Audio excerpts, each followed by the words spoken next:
Welcome. Welcome to all of you. How are we doing today? How are we doing today? You doing good?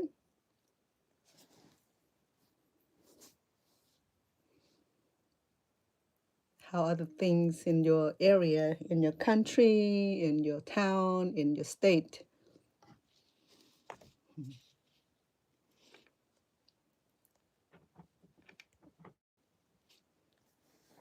Welcome.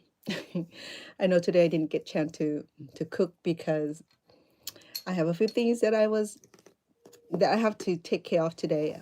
Um, my car needs sets up new tires. So after work, I drive a little bit of distance to get the service. I didn't realize how expensive the car tires were. The last time I it had the tires is about what 2 years, 3 years ago. So I didn't realize that two set of car tire can actually break the bank. But but I'm glad that I got it done. So today I wanted to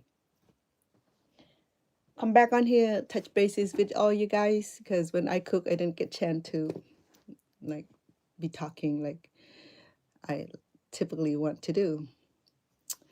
Blue Neptune. Is Neptune blue or is yellow? That's nice name. How are you too? Well, thank you. That's very nice of you. um, Messy, messy jewel, jewelry, jewelry. Did I say it right? And I'm not good with names, so I'm sorry about that. I never good with name.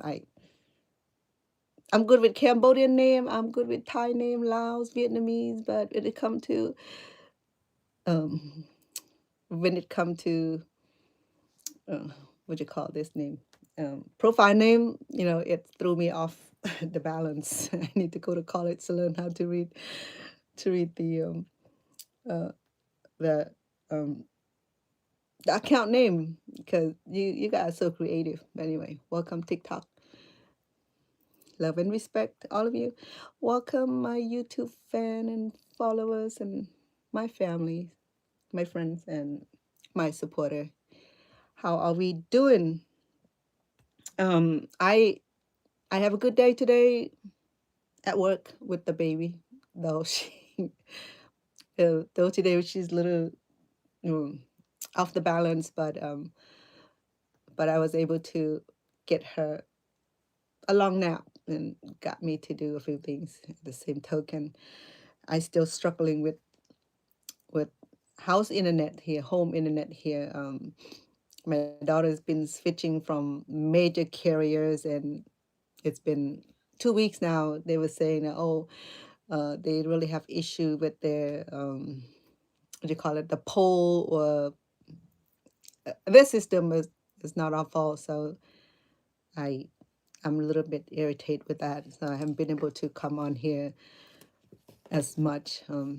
When I'm at the other house, it's a distraction also because it's a recording studio home. So when he records, I couldn't really be talking too loud, or I'll be live on someone's song, unreleased song, or song that's being produced, and then I know it gets strike if it's already out or or it's not supposed to be out. So then I can go because you guys like because most of you like my talking. Some even send me a comment saying that like the way I handle my food without touching it. It's not okay. Touching food is what we do as a cook. Okay, we have tendency to touch food. If we don't touch food, then you better know how to use the tongue, the chopstick, the fork, the knife, whatever technique that you use to handle the food. But food technically is supposed to be handling with hand. And now that we use, sorry, um, because the food handler, sorry, I had something probably that I'm not agree with. So as for food handler, for example, my son work at a grocery store, major grocery store. Um, he's not even sell food, but he does a shelving and stuff like that. So he got sent to local health district to take a 1 day certification class, saying that he completed the food safety handling. Okay, so I wish to do that at the restaurant also, because the restaurant need to send their worker to food handlers training, because a lot of time I found that the food server, even in a good restaurant, thank you for the heart, um, the waiters and waitress don't really know of the safety of food handling. Let's put it that way. Okay, they hand you the food. Before they hand you the food, they'll be talking over your food. A lot of time that we have to send the food back, and I don't know whether we get a new plate or we just get sent back the old plate or not. I mean, stuff like that that bothers me sometimes when we do eat out in the restaurant. And what's wrong with just do the proximity? You place down people food on the table first, step back a few step back, maybe 12, 15, or even 2 feet far away, and talk.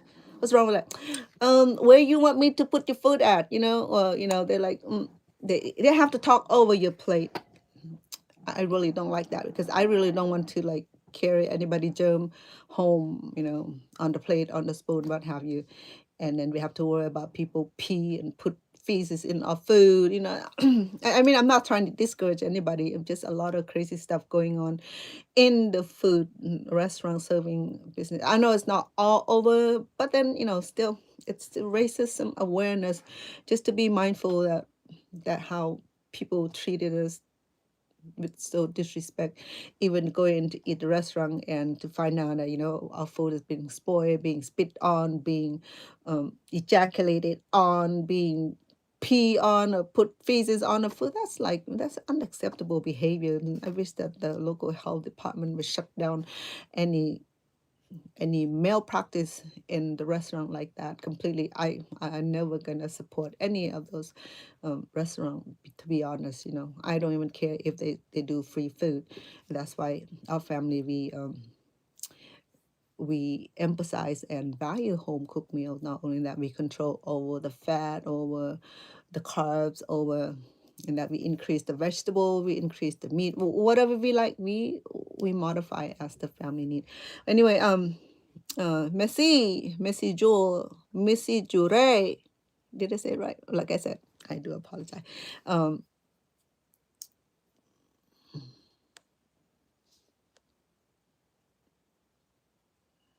The garbanzo bean on the face.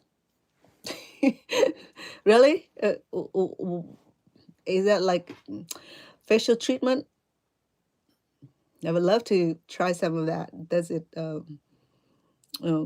chickpea? The chickpea and the garbanzo beans. Okay, so I never had garbanzo bean before. I'm sorry about that, but chickpea. So chickpea is the long pea pot. Okay, chickpea is almost like the pea. Don't quote me on this. Okay, you try to pick my brain. So what is about chickpea and the garbanzo bean that you're asking about? You like it? Okay. Chickpea, if I understand, is the flat it's a flat pea. It had no pot like the regular look like pea, okay? The green pea. So it's flat. It's flat. It's flat like that. Okay. So American don't typically consume the chickpea, or we call it the sugar pea or the sweet pea, because it's not widely favored in the American culture. Quote me, I'm wrong. But the Asian, they do consume a lot of that. The Chinese, the Vietnamese, the Cambodian, we use it in the stir fried. We use it as in our salad, and it just like thin. It's about that long, but is that thin? Is very very thin. It's no big seed like sweet peas. Okay, so the garbanzo bean, I don't know. That probably that sound like Italian bean to me. So I can Google it for you. I'm pretty sure you know what it is. You want to test. You just want to test my wisdom. I honestly, I honestly don't know what that is. Okay, so I can Google it, but well, good for sharing. Well, let me know what's the difference is, but I know what the chickpea is. Okay, the chickpea is like a thin piece, and we use it in stir fry. I use a lot in stir fry. In fact, I eat it raw or I eat it blanched. It worked perfect. You wonder your face? Why?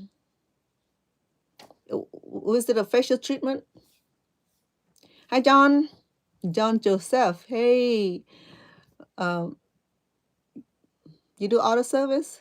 I want to get tire done today because my yeah, I need alignment. I need new set of tire because one of the front tire keep getting flat. So I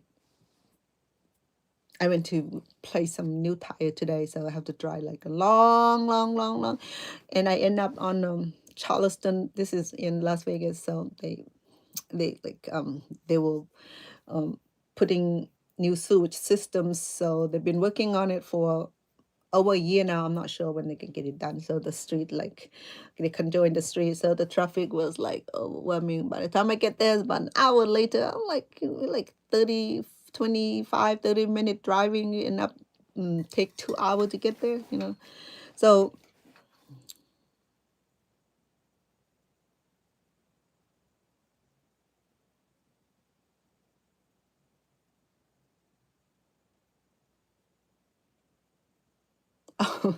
how do you know?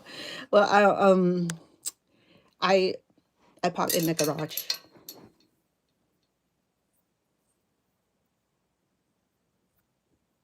Which auto service um, are you referring to? Are you with the Mercedes auto service?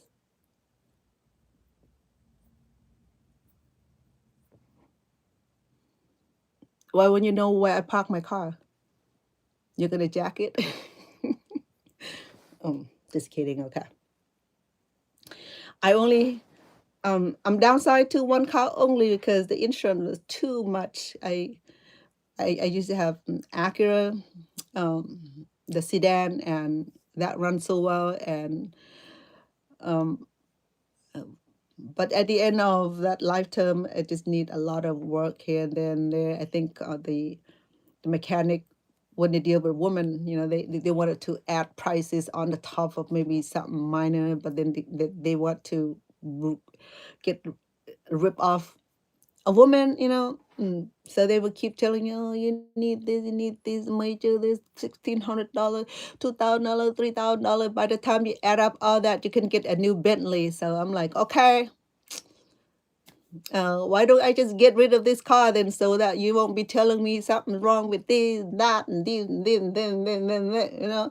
So it was really annoying. So yeah, I got rid of that, and I had that car for years, and when I got rid of it, this guy, this a friend, a son of ours, he just got out from lockup facility. He need a job and he need a car to get to work. So I need to get rid of my Acura. So it just find perfect partner. So I got him for a very good deals, and he fixed a very small. It wasn't major like the idiot tell me about what I need from the shop. Um, So he went and well, he's a mechanic, so he fixed it himself. So he got a job. He drove to work for a little bit, and then somebody crashed into that Acura, so he got paid 2 times as much as the price that I sold to him. Like, oh, good job. Now, that's how much the actor loved me anyway. You know, I don't want anything bad happen to me because I already wrecked one of the nice car. It's not my fault. The old man, he crossed the traffic. He went like a he totaled my Highlander. Okay, he he he smashed so badly. He came unannounced. He crossed the street. He doesn't have a right away, but I think he couldn't see me. How could you miss a Highlander that is white? Okay, if it's sandy, it was something color, is blind color. So I couldn't avoid him. By the time he reached in the middle of the street, I crashed into him. At 35 miles per hour, the impact was so severely, my car spun backward, and all the airbag deployed, like boom, boom, boom, boom, boom, and the car was on smoke, and I got hit, boom, boom, boom, with the airbag, and then I got bruises everywhere, and I couldn't find my way out from because for some reason the crash was so bad is that door didn't pop open, so I have to climb to the back door, climb over the car, the airbag. And so the new car models are life saving, but then most of the time, all the injury comes from the airbag. All the airbag deployed, even in the trunk. So that car was like the front end was like smashed in so badly. So they declare a total loss on the car, and I'm on the ambulance and get my medical service. The old man, he was in the hey, shh, go to bed. Okay, love, love. So the old man, he was on Finity. So he got a big dent. But then the way I hit him was like on the right wheel axle. So it caved in. But his was like, I don't know, because we never communicated. So the old man was like, he's not old man, but he was he's probably in his 70. So anyway, that was done with my that's not what I'm on here today, but I was getting into the car business. Anyway, so yeah, John, say hi to you too. So I was working on the dog blanket. Okay, so it's getting colder. So this yarn here was like my daughter, she undo a blanket. She didn't so she wanted me to remake the blanket, but then we couldn't undo it without chopping a little into like too many pieces. So then I said it won't be a nice blanket for a person. So I decided that because the winter is coming, so the dog my dog like to cover themselves when they go to bed, especially when it's cold. So what I did was that I I did crochet them a little blanket here. Okay, it's not done yet, but then you know that I have been working on the baby blanket here. I didn't have a lot of chance to work on it, but I made good progress. I almost finished uh second spool. Let me take off the let me unbrand the spool first, because TikTok last time they strike me twice for sharing my yarn. One time it was with the brand, the second time it was not even with the brand. I still get strike. I'm like, okay, so this is the third spool. So okay, it had tricolor. It had three shades of colors. So it kind of off pink, pink, and hot pink. So I had it. Yeah. So I'm almost done with the second spool. So I have this much. Okay. So hopefully, if anything else, nothing else going on in my world, I would probably Diana Ramos. Hey. Soksabai, Soksabai. That's Cambodian. Say, how are you? Soksabai Jite. How are you doing? It's good to see you on here. Um, what are you talking about? You're talking about the I'm sorry, help me understand. you, what are we referring to, sweetheart? I was just talking about the crocheting. Yeah. So what was I talking about earlier? Um, yeah. So somebody was asking me what's the difference between the chickpea and the garbanzo beans. So oh, I only know what eh, I was telling the person that honestly I probably eat garbanzo bean before. I just don't recognize the name of it. It sounds Italian. Is it Italian garbanzo? Almost like a bon. No, don't go there because they're gonna strike my channel. YouTube has been kind, as long I'm not violating the copyright, like the song stuff like that. They've been cool, but no, TikTok's sensitive. I can't even mention crazy. I can't even mention anything without being striked. So keep the name off, the brand name. Like I'm doing any advertisement or endorsing by anybody. I'm not. So I just have to remember not to mention no company name, no brand name, nobody's name but Chef Vanna in name. I haven't got strike on my own name yet, which is a cool thing. Anyway, so I didn't get chance to cook today, but let me tell you what I have been cooking lately. I did the they call a snap cheesecake, and I used the little floral cup. It's so beautiful. First, I process the cheesecake in the gelatin, mix it all up, and then put in the fridge for 45 minutes or so, and keep stirring like every 15 minutes to keep it from forming. And I just used the crackers blend, but I can't even say the name of the cracker. We'll say it's crackers. Okay, you know what a cracker needs, what kind of cracker you need for the pie crust. Okay, so if you don't know what it is, then you can hop over to YouTube and check another the full videos on the snap a snap cheesecake. It's supposed to be like snap snap, and then you have cheesecake like booah.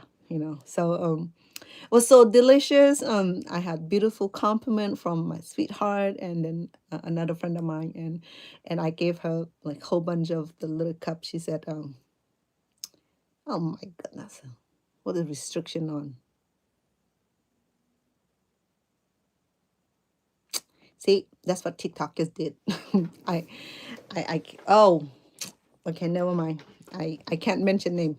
Anyway, so it's cheesecake. Let's say just a regular cheesecake. Okay, it's so I process it and I pour it in the little floral cup, and after it's processed, I use the cracker, melted cracker with butter and some sugars, and I lay it over the top and I pat, and I allow it to be in the fridge for about 3 hours. And when I check it back in, it was like um, it came off the mold so easily, like drop, and like perfect florals design. You don't believe me? You can jump over to YouTube and then you'll see what I'm talking about. It's such a beautiful floral design. And then I did the filet mignon, and that was good. It was a thin little filet mignon, and normally you get like big piece of like the tenderloins, and you cook in a slow cook or in the oven. You bake it until um, either well done or rare. Okay, for our family,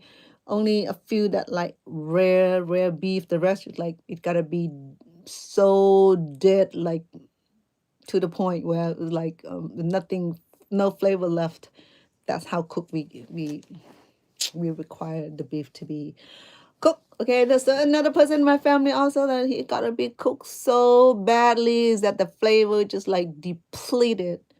Okay, so they said that the best flavor of the beef is when it's medium rare. Some like it rare. Nah, I can't handle all the rare, because then you see that blood dripping. Like, medium maybe, more than medium, almost like um, not quite well done, like a triple well done. There's like nothing left of the flavor of the meat. But then, as a chef, I'm picky also. Not only I'm picky, I have a lot of food allergies, so then I become picky eaters because according to my allergy consumption or issue, so I have to be picky. I especially when someone is feeding me, and I don't know what they put in the food. Just a few weeks ago, maybe 2 weeks ago, I was at my daughter's boyfriend family function. They're Filipino descent, so they cook all kind of beautiful, delicious food and dessert. And one of the dessert called puto. So no offense, it was like the steamed bun, the steamed rice bun. It was delicious. Okay, and then the rest was like uh, the the gelatin mixed drink with the young coconut. That was good.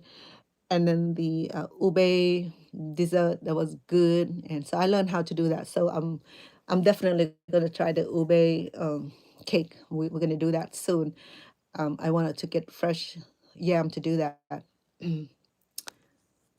Let me see. Say hi to Diana. Thank you for being on here. Super cool. Yes. What's so cool about Diane?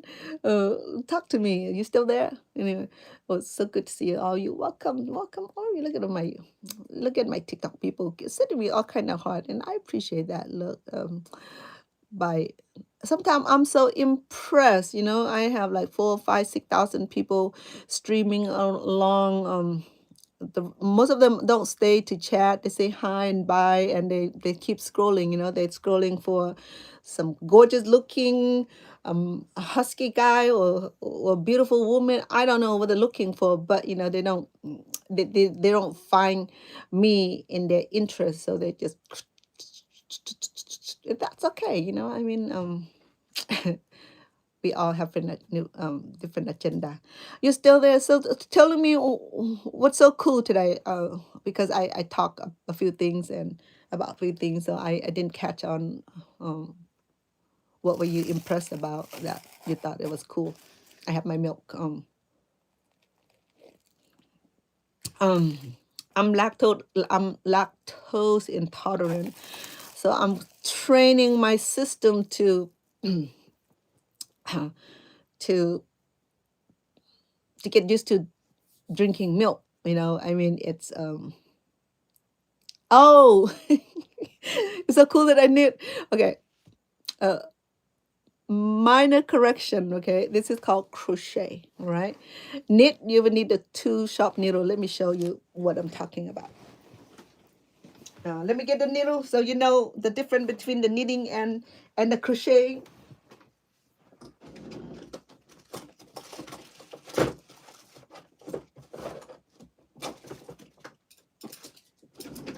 So, so knitting, Diane. Knitting, you need this kind of needle. Okay, you need two of them to knit. So I knit also.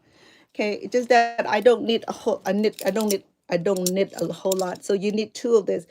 To begin, you just need one needle first and start your yarn. Okay, so it's very basic. So you kind of do a little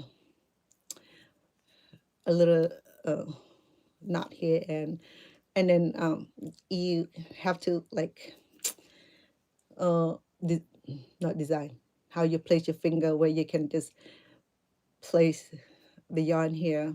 Okay, so you create chain. So this is called knitting. Knitting, you need two needles. Okay, you need two needles. So why two needles? Because it's not like crochet. The crochet, you only need one hook and you can crochet. What I'm doing on this is crochet. The knitting, this is knitting. Okay. Some told me that they was able to take this kind of needle on the plane. I'm like, TSA must be very kind, because I can take this kind of hook on the plane and I can crochet while I'm flying. So this is the knitting right here. I knit also. I knit a lot of scarf with it. In fact, I might come back and do that. I forgot all the design that I learned. I probably have to go Google from someone else design. So there are change here. Okay, so what we do with the second needle is to like poke into this here and wrap this around, and then use your finger to push it in and release the yarn, and it's repeating. Okay? It's this second row here, it really is difficult. To start the base is difficult. Okay, so I can do a few patterns on the scarf. Okay, I actually the the the knitting, the scarf is a little bit softer than crochet scarf. Okay, so this is knitting here. Okay, it's super cool. um the talented people can create all kind of amazing um patterns. Okay, but so there, I finished the second row of knitting. Okay, so what you can do basic needle mean um it's going to be like zigzag zigzag. So when people said that um oh, I like your knitting. Okay, knitting is two needles. Okay, they said, oh, you didn't look that old to be knitting or crocheting. No, it got nothing to do with age, believe me. Okay, it's for me, it's the professional call it um, occupational therapy.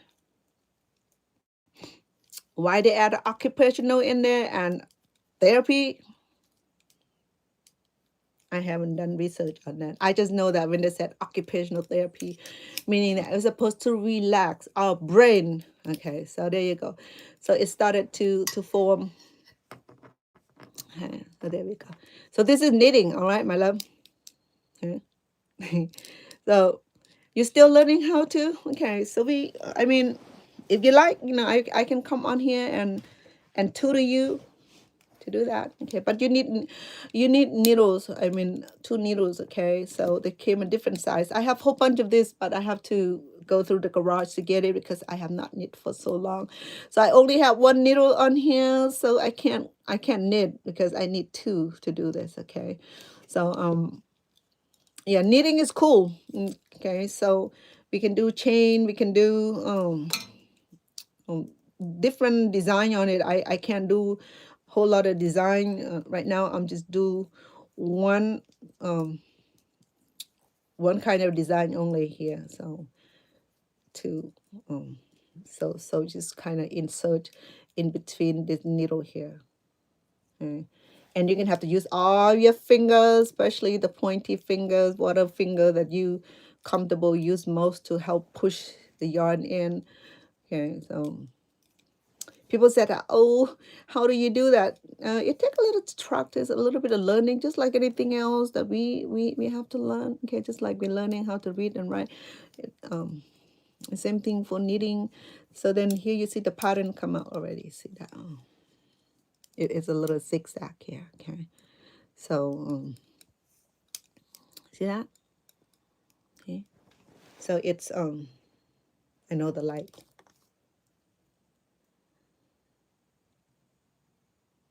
See it?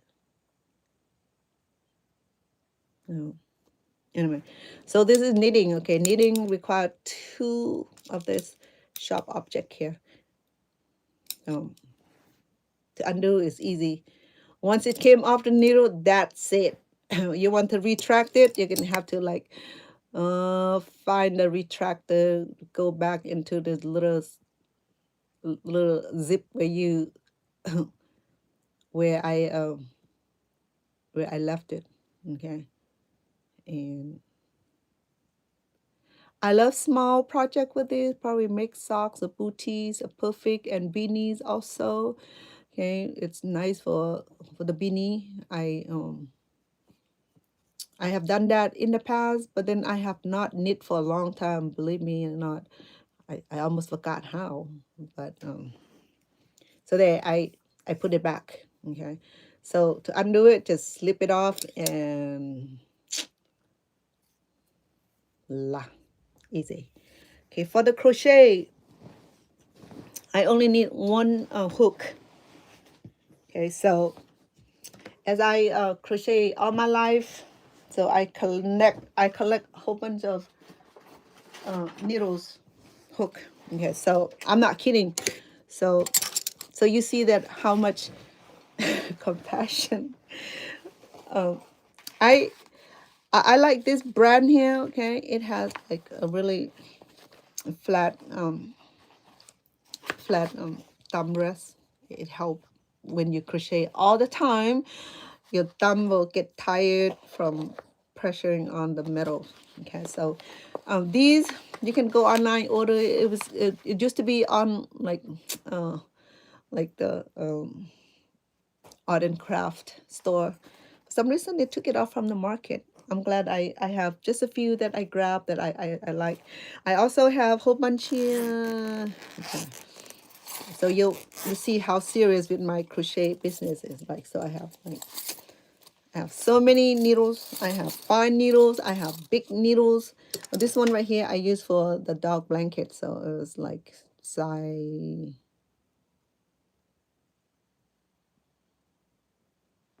This is a size 8, size 8 mm. Okay, so I think it's equivalent to K or J. So I kind of needles this fine one for like fine yarns or threads. People who does the doily and all those fine detail, fine crochet. I don't do fine anymore because I don't want to put on my eyeglasses. So I have a whole bunch of needle. This is not all I have. Okay, I have a lot more. And I'm not kidding you, but let me show you that I'm not. So I still have a whole lot in the drawers. So so that you don't think that I bluff you. I mean, you know, some of these is like given to me because people stop crocheting, or is that when they found out that I crochet a lot, so these are the needles that I need to connect my crochet, connect my, when I need to connect the afghans or the square. Or so you don't say that I bluff you. Hold on. These are the large needles. You know, my, oops. So yeah, so many. Okay, I have so many of these.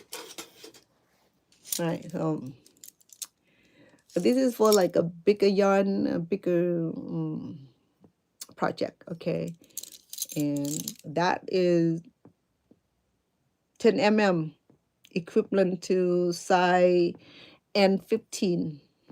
Huge, right? So this right here would need like a big yarn. It's probably as big as your pinky. It depends on how big is your pinky. I have small pinky, so yeah. So these are the large hook. Okay, and there's different kind of hook too. There's some flat head and some hooky head. The flat head would be something like this. So it's much flatter. Like this one is more hookier. So it depends on personal preferences. All work the same. When I was in Cambodia, I don't have this needle. When I learned to crochet in Cambodia, I started in Cambodia and Thailand. I actually make my own hook out of bamboo. Yeah, it's not hard to make hook shape out of wood or out of bamboo stick. Okay, I used to do that in Thailand. We don't have this. They have it, but I don't have the money to buy them. In a refugee camp, we don't have access to anything. We can't, because there's no market for it. So when I was taught to crochet, the instructor provide all the supplies. so I learned some of these basic skill when I was in refugee camp in Thailand, like back in 1975, 1974, when I crossed over from Cambodia border, and and then I was in the refugee camp for 5 years. So within that 5 years, um, the good thing about the Thai government is that they provide educational because they get funded through the World Relief Program, like the United Nations and the Red Cross and all those wonderful institutions. So they pay for Thai people to take care of refugees. So they do employ the credentialed teacher to come into the camp and taught us how to do homemaking skill like cooking, crocheting, wood carving, cooking, crochet, knitting, flower making out of crepe paper. So it's a lot of program going. So at that time, I didn't pay too much attention to it. I went to this program because I was bored. I got nothing else to do because in a refugee camp there's no school. But there's time that where Thai government allow us to leave the camp to go to school because by law all the people who residing in the United States have to get education. So they opened up a camp, and the children was able to get out of camp and attending school. That was nice until they tell us that no more school for refugee kids. They closed down the camp. They closed down the community contact. So we like back in that incubators again. So for 5 years, it was too long to be in refugee camp. So I then turned into recreational, leisure, not leisure, learning to do what offer to cook, learn to cook Thai food. I cook Thai food so good. Learn how to carve vegetable, fruits, and I learned how to make the best curry, the green, the yellow, the red curries, and most of Thai food I learned. Okay. So within 5 years, if I were to know that this is gonna be part of my, if I was smart, if I know that these skill will help bring me to where I'm at today, I would have been more serious with just not just killing the time because we're in a refugee camp. We don't have anything to do, but trying to kill times, trying to like stay focusing so we don't get crazy because people get sick and die from malaria, from starvation, some disease, some infestation. Because in a refugee camp, it's so they overcrowded in refugee camp. There was no toiletry when it rain come, the feces like everywhere, stinking and it's disgusting. But that's all we have. We just walk over the feces like just like slum life is like nothing. We just get used to. We didn't have choice, right? I mean, where do we go? We can't leave the camp. They kill us, so we have to stay on the crappy camp. It was crappy because they had 4, 5, even 10,000 or 20,000 people in the refugee camp, and there's no toiletry. It's not enough, I mean, so where do people go? People eat some, if whatever go in, it gotta come out, and then because the food wasn't healthy, so people get diarrhea, and you see the trail of feces, like it's nasty. Okay, let's don't go there.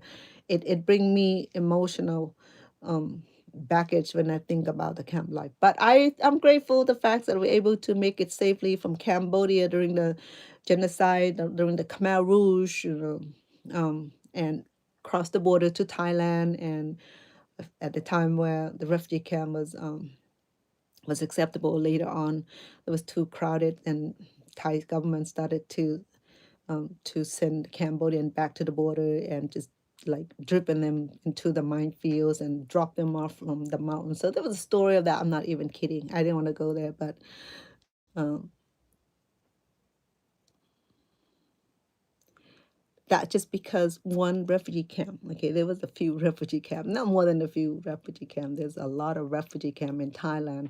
So at the time, remember, there's people from Laos, from Vietnam, from Cambodia. So the refugee camp I was in probably more than I thought because I don't have statistic for it, but it's just crowded. Okay, it was overcrowded. So I don't even know the number, but I just know that it was crowded. It was like um, some who arrived in first they were in the in a nicer building, and people who came last, they don't have nice buildings, so the government provide them some wood, some shack, and they have to build their own living quarter. My father was the he um, he was a wood carpentry, so he built us a little bamboo thatch. It was cute. It keep us from rain and sun.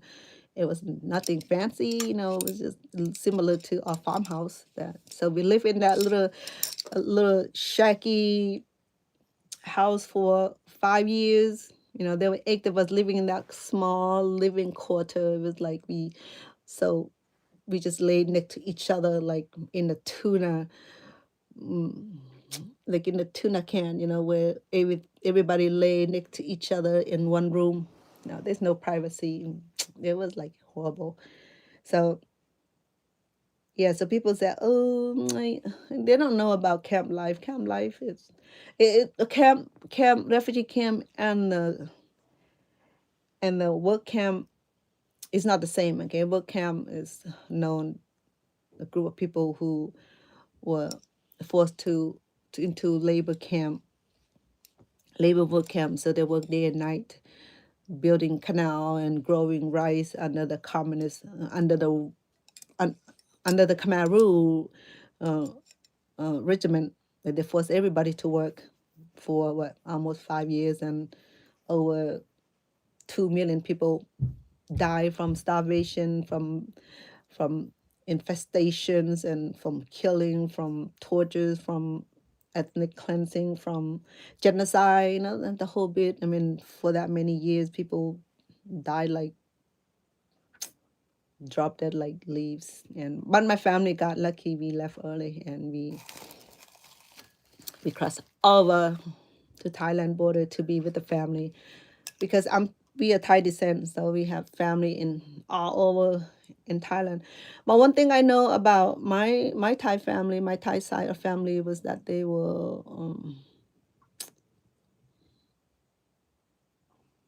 yeah yeah, Diana, like I said, it's not just one refugee camp. This is just the example from the refugee camp that we resided in. There's still Khao Dang. There's like hundreds of thousands of people there. Okay, and then Pananikom, and then the refugee camp for the Vietnamese, the boat people, and the Lao people from the Mekong, across the Mekong. So there are 3 kinds of refugees at the time, from the 3 main Indochina's countries: Cambodia, Laos, and Vietnam. So those are the 3 countries that are affected by the all those atrocity that happened from from Vietnam. It carried from the war between the North and the South, and then the fall of Saigon, and everybody was persecuted and in unquote. Okay, but I just know that a lot of influx of Vietnamese refugees who came right after the war with the North and the South. Okay, so first it was the South that the U.S. government got involved and was helping the South fighting the North to gain independence, and it didn't do too well. The war was too long, and servicemen we lost too many servicemen, so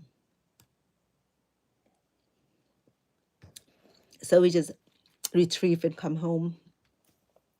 We didn't we didn't get anything with that war, but I lost the life of servicemen and women, and I don't know how many in statistic number, but there's so much of that. Yeah, so in the refugee camp I was in, it was congested. It was I can't remember how many acres of land it was. It was a big camp. Though it's a big camp, um, it break into cluster a cluster unit. So like unit cluster 1, cluster 2, cluster 3, 4, 5, 6, 7, 8, 9, 10, until at the end of the clusters. And then I just remember I'm in the cluster 6, and my dad and have helping the neighbors, who the refugee who came in, to build a little bamboo thatch, on the still, because the rain and malarias and the mosquito was so bad. So we sleep inside the mosquito nest uh, room.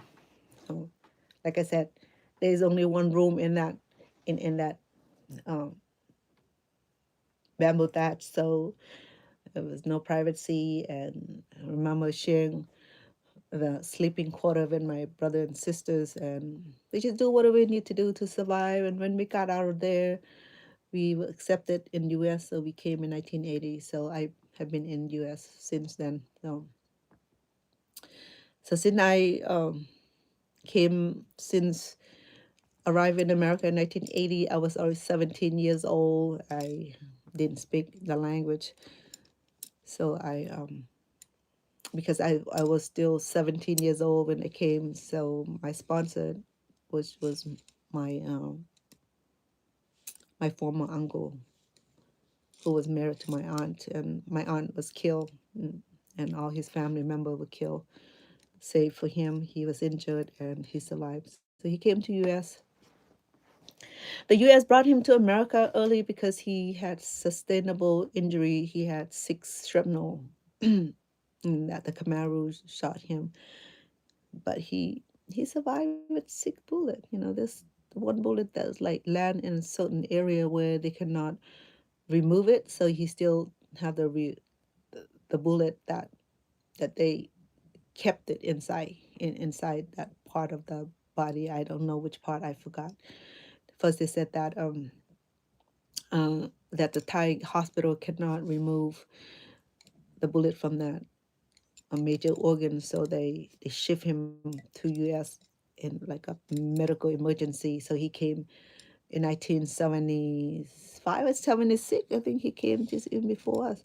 So he came to America first, and he got his treatment, but then they weren't able to remove that one particular bullet, so it was still inside of him, right? So that was my refugee experience. I There's a lot more than that. Living in refugee camp for 5 years, that is so much.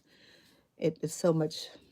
It is a lot of painful memories. It was not a lot of good memory. Living in refugee camp, because the abuse, the salacious behaviors of the officers, and and all the beatings, all the abuse, and sexual abuse, and physical abuse, and all that, all kind of abuse. Okay, and and they had hours where I remember when the World Relief volunteer will come from many different countries. I see a lot of American people. Okay, so they volunteer to work in a refugee camp. They're only allowed to come to the refugee camp during the daytime. They're not allowed to reside over in the camp. So the World Relief worker or Red Cross worker will only come during the morning time up until mid-noon or noon, and then they have to leave the camp, and they're not allowed to take picture. So Thai government don't want any documentations of the living condition, because remember now, okay, Thailand didn't do this for free. Thai received million of of the world relief aid to house and shelter the refugees, especially the Cambodian. So a little bit to the history, why American bringing all some of the refugees, well, most of the refugee from Cambodia. I think it have to do with the Ho Chi Minh Trail bombing, and then in Laos, have to do with the guerrilla agent that was working with the U.S. government to fight the Viet Cong, though they feel responsible for that. And then the Vietnam, because U.S. got involved in the Vietnam War, of course, then U.S. feels that it's their responsibility to bring those people.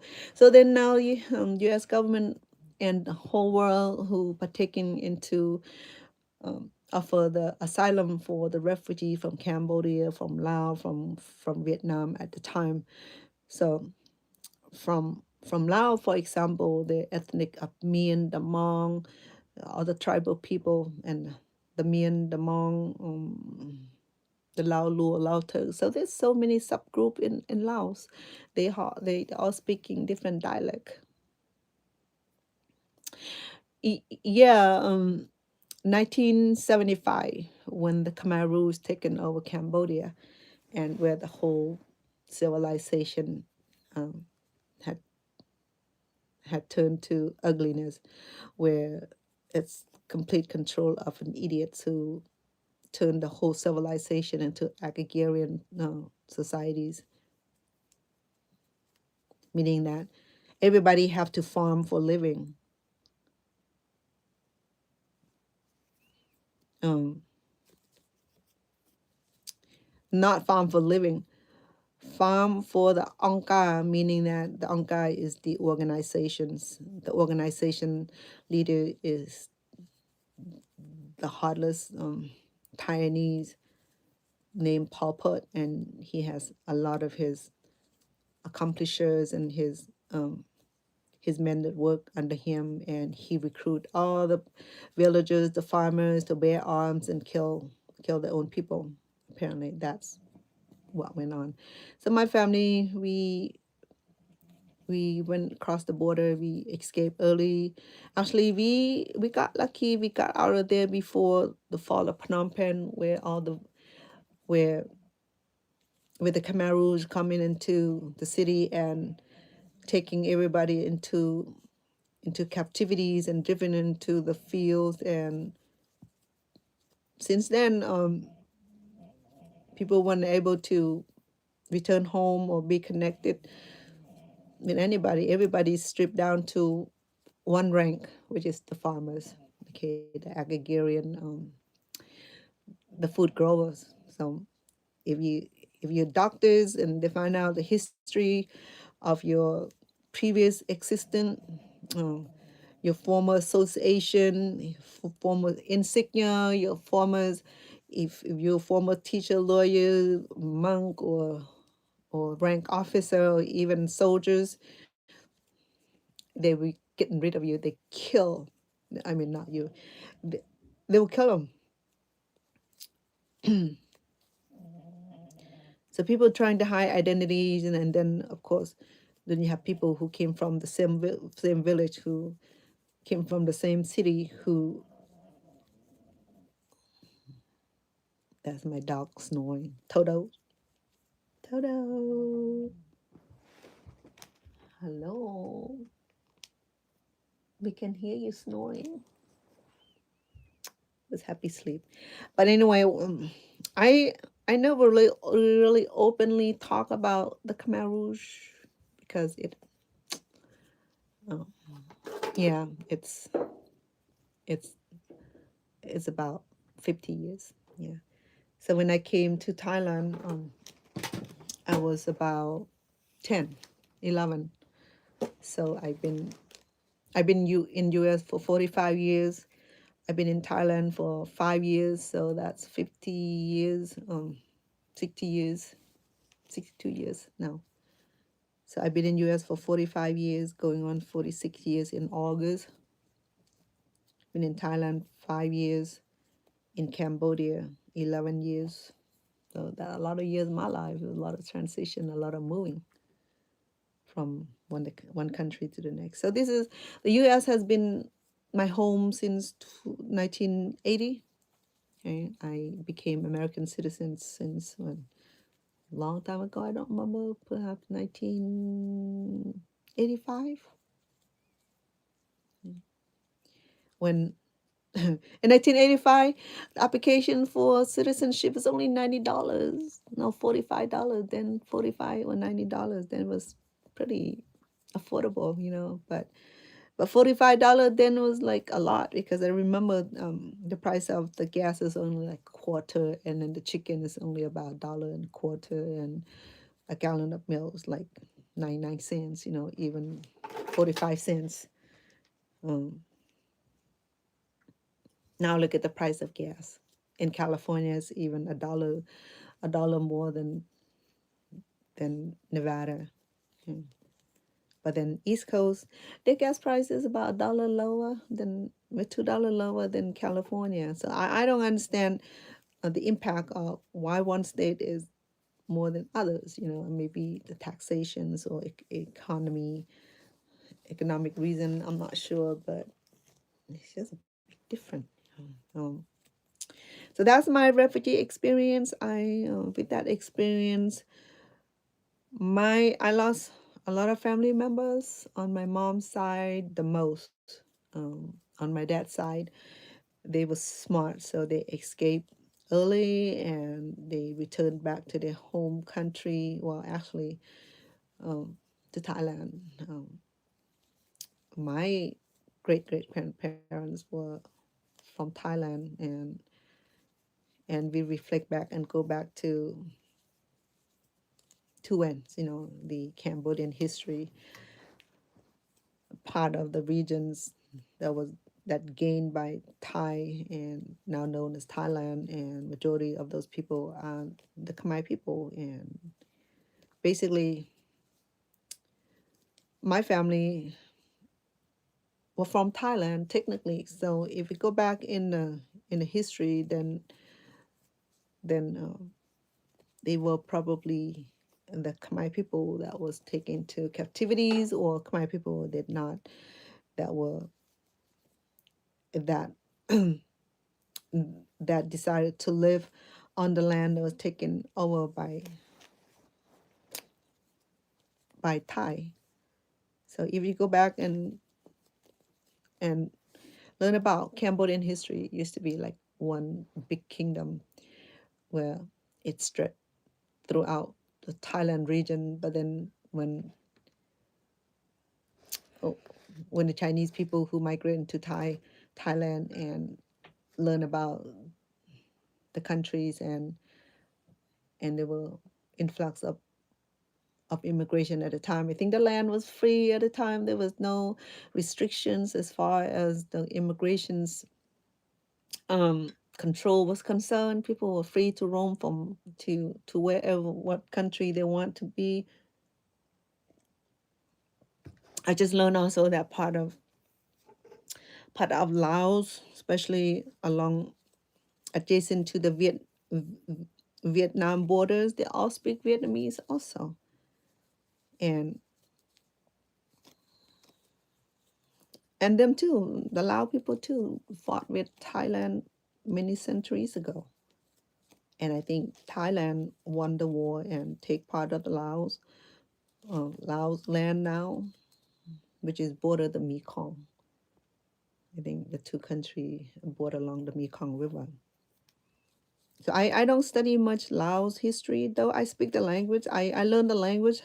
I learn of people customs, but I didn't learn about the history of the Laos country. Okay, so when I was in US, after I graduated from high school, I was 21 and a half. I stayed to finish my diploma, fortunately. Um, so I always be grateful and thank Lincoln High School in Stockton, California, for giving me the opportunity to earn my high school diploma for 4 years. That's where I started my English learning, which I am grateful because coming to America, I didn't speak the language. I didn't know what the ages are for the high schoolers. So I thought I was because I looked like a little girl when I was in my teen. So I didn't look like an adult. I wasn't developed. I stunt grow weight in the refugee camp. So I still look like I'm a teenager when I'm even adult. So, but then the terrific principal, Mr. Williams, I think, and Mrs. Morris, the s- the counselor, they were so nice to work with me and allow me to attain my high school educations. I didn't know about the American school system. I went to Thai school. I learned about their school systems, and I never went to school in Cambodia, but the language, the written and the written um, the literatures that I self-taught myself because I was born in Cambodia and the language is already implemented and spoken. So in my family, we spoke Cambodian and Thai at home we speak Thai. When we're out in the community in Cambodia, we speak Cambodian. So therefore, we already speaking 2 languages at home. And so when I came to America, then I learned the language. The new language was English. And then when I started working in the community, I come in contact with a lot of refugee from Laos, and their dialect is the dialects is compatible with Thai dialects. So therefore, only use the diphthong and the tonations of the language. I'm able to communicate in Laos, and then I self-taught. I started to explore and learn the written language. So I self-taught in Laos also. You know,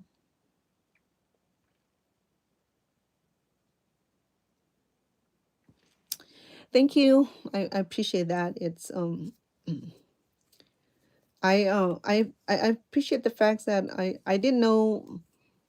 I was listening to someone on here. I think that he was saying that people who look younger than their age, it's not because they because of cosmetic surgery, uh, not because of the anti wrinkles or night creams or expensive collagen diet, anything like that. They said that being useful is coming from the in the inner being, okay, the external, no, inner being, where a person is complacent with herself or himself, a person who give love, who are kind, who are loving, who are benevolent more than usual. They said that the aging process are slower people who are happy, who are giving, who are loving,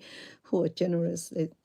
Okay, so I didn't say this because I'm flattered. No, I said this because somebody did modify the fact is that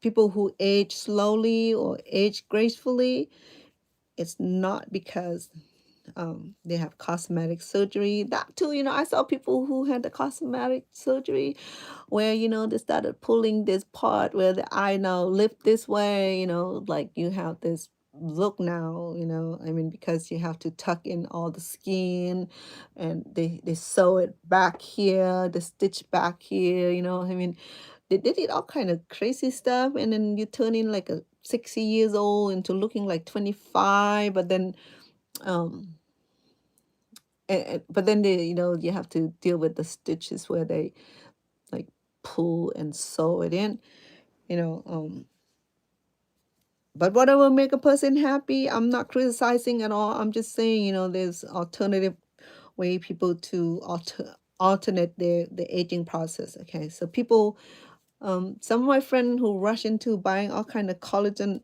pills and vitamins and solution, face cream and all that, did they it really work? I'm not saying anything. Okay, so it's up to you. If you feel that collagen will help you slow your aging process, then do, but don't. Make sure that you understand. Uh, Make sure that you do the research before you do anything. Before you're gonna put anything in your body, make sure you research before you go under the knife and tuck and nick and tuck and tight. Make sure you learn about it. Okay. Whatever making you happy, you go ahead and do it. But then um, you gotta know what you're doing. You gotta research before you go out and do a thing like that because I heard it's costly. Some people do it young. Is that well? If I do it at my 25 and I'm 60, I don't have to worry about saggy skin. So this is what I learned about staying young because and healthy and strong. Is to well, experts say that sleep is like a number one beauty agent. Is that you have to have enough sleep. Okay. So for me, I usually go to bed around 11, sometimes 12. Sometimes I stay up later because when I when I do editing programs, sometimes it's a nicer quiet when everybody go to sleep, because when I do voiceover on my editing programs and all the external sound, external voice, external even the air conditioning, I can hear a rattling, that's how sensitive it get.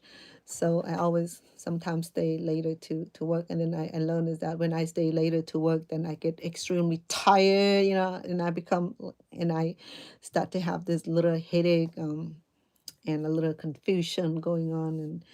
And I mean, when you get older, then your body change also.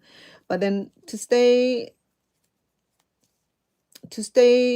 young or maintain your your youthful look, it's no magic, it's no trick. Okay, it's just the fact that we need to learn to be happy, learn to accept the fact that there's certain things that we cannot change. Okay, just know that if you Christian, you believe or not that all your kid, your grandkid, your mom, your dad, grandpa, aunt, and uncle are children of God also. Okay, if they have issue, they cannot solve it. They're relying on you to do it for them, and you can't. Then just know that they are God children also. Then stop worrying. You cannot. You don't have. If the situation is out of your hand, okay, then just let it be. Okay. They said that nothing lasts. Same thing for problem. People say, "Oh, I need money. I need."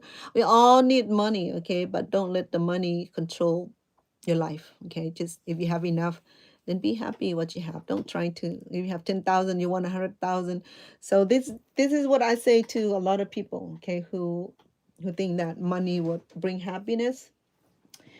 Okay, so just learn this. Okay, if money bring happiness, okay, so I like to see why people with lots of money will be caught on drugs and die from overdoses and all the crazy influence on the chemical dependencies. Okay, if the money is everything to them, why people with a lot of money seem to like be taking other lives too fast? Let me charge my phone, please. Um, so I'm saying, okay, money is important, but if it's if if that's all we centralize on, having money, then that's all you worried about is having enough money. And we all need money, we all want money. I mean, if we have more need than want, then we have issue. Okay, let me charge my phone, please.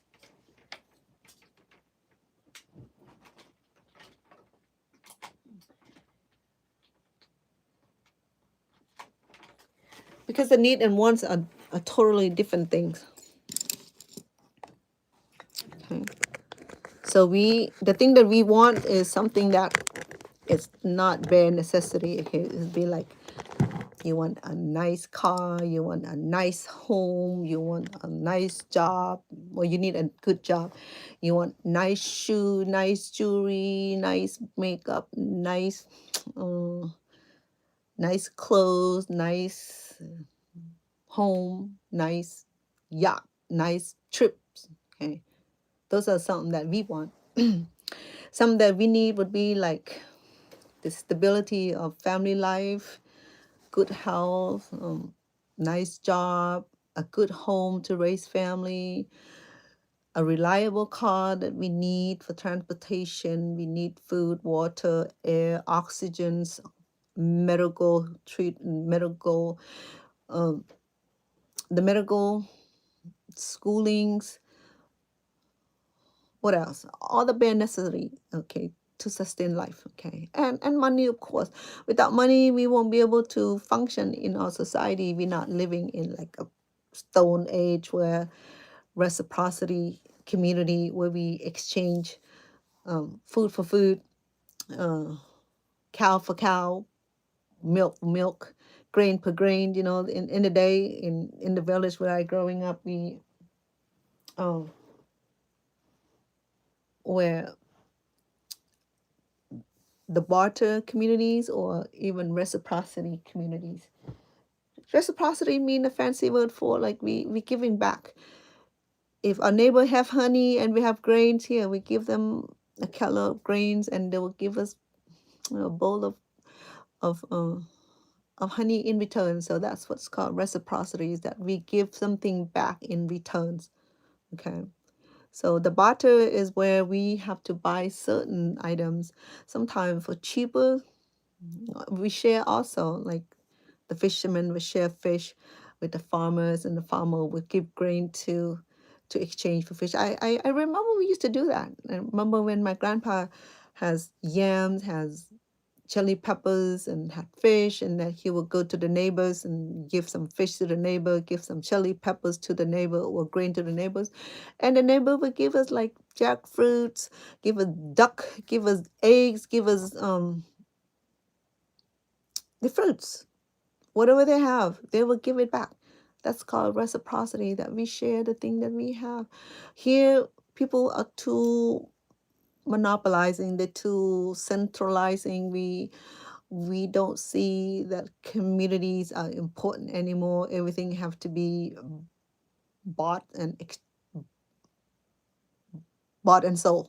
Okay, so it's all about capitalization, where they have to make money out of you. You know, the neighbor would do garage sales, so they make money out of you. The neighbor would have a shop somewhere, and the restaurants or food trucks or department store or auto service. I know that those things are not free, right? But then I came from a community where the basic essentials are like they can fish for food, they can hunt for meat, they can grow their own grain, the vegetable, the gardens, and so forth, so forth. So you growing up in those community, there's no thief. You know, I mean,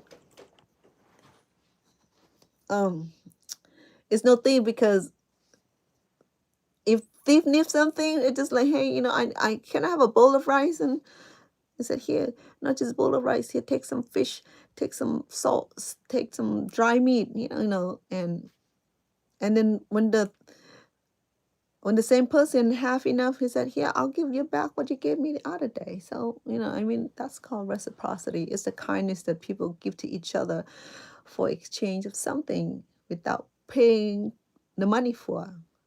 I remember when my dad went fishing, he caught a lot of fish. Uh, he said, here, take this to your grand uncle, great uncle. So I run into the at the end of the village. Said, great uncle, great uncle, here's some fish my father caught.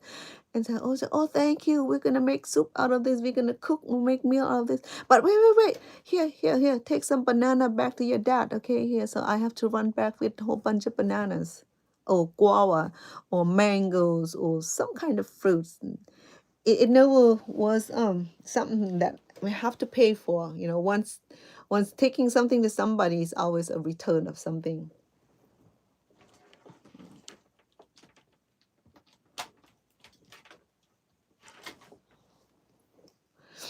So that's kind of community, that kind of society where I grew up from. You know, where the money was not the centralized of human existence. I remember when my dad had saved so much money from selling the crops, you know, and when we crossed over the borders, and there was a lot of money, and if we know that we were not going to return to Cambodia, we could have sold the golds, and we will still be able to live comfortably. But we didn't know. We were in hopes that Cambodia will be well, that we'll be able to go back to Cambodia. And because my dad planned on buying tractors with the money that they saved from selling the crop from the field. So if Cambodia had not fallen into the hand of communists, my dad would have bought the tractors, and the family would have been in a lot better situation. But since the war taken over, we lost everything. We lost the farm, we lost the money, we lost the gold that we have, we lost the house, we lost the farmlands that my dad has. He has about 15,000 acres from the money that he acquires, and he keep buying more land. So that's how much we lost. And people said, "Oh, now let's go live in Thailand or Cambodia." So,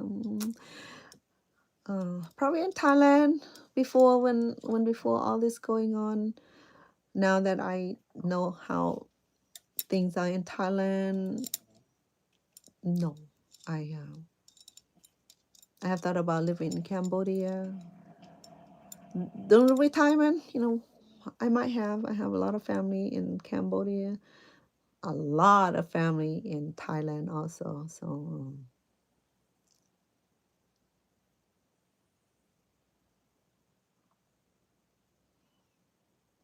I know, I know, Diane. You know, as you see that in America, okay, we everything the rich people do is for their own goods, okay, for tax exemptions. So people who make over $1 million, they have to create some kind of legacy. They have to create some kind of philanthropist. Oh, what do you call it? They have to do tax write-off, so they have to make donation. They have to create their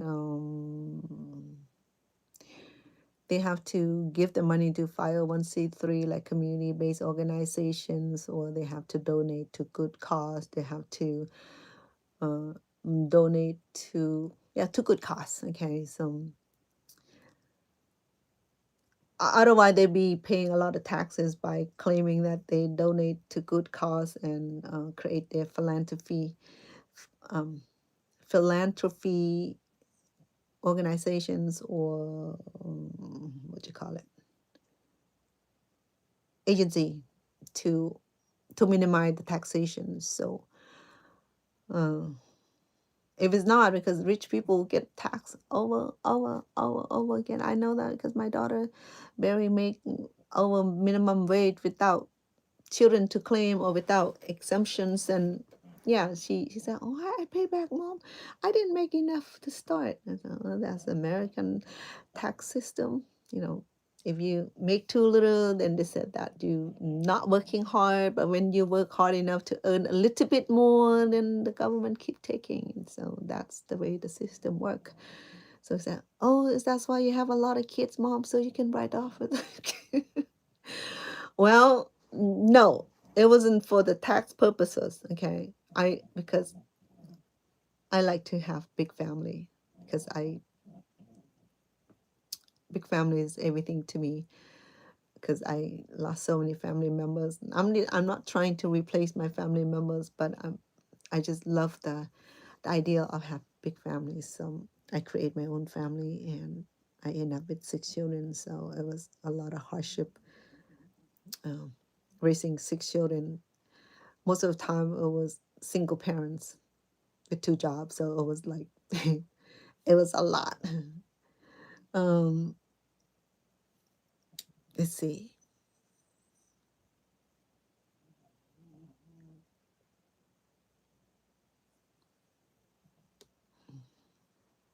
From Cambodia. I'm not from Vietnam. I I was born in Cambodia, but my family are from Thailand, so I'm Thai descent, born in Cambodia. But then, uh, oh, very nice. Nadeem, hello from from Pakistan. Oh, you are 18 years old. Okay. If you're 18-year old, you're welcome to be on my channel, because my channels are for people, for kids who 17-year-olds and up. It's just the YouTube requirement. So my show is not even for children. Sometimes I saw my grandkids online with me, and I said, Oh, the mom put them on there so that they can see me online. You know.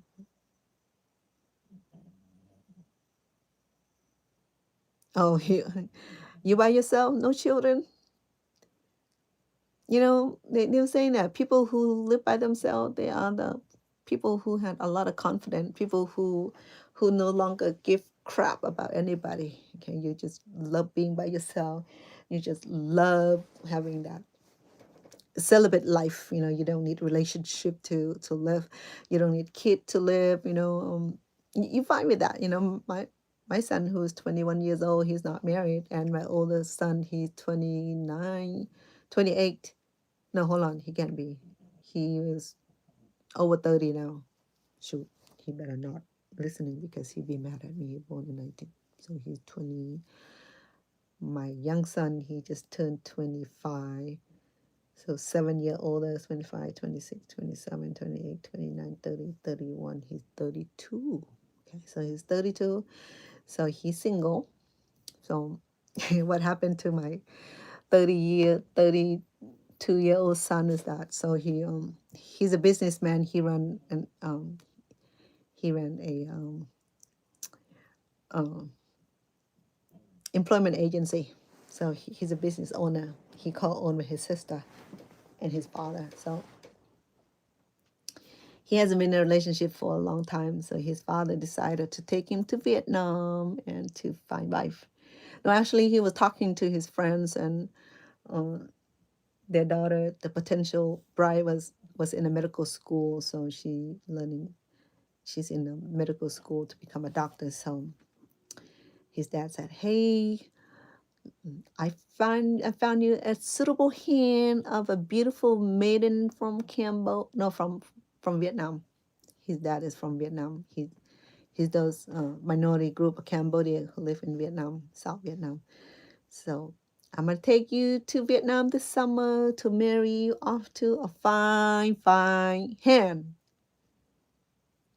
So they left.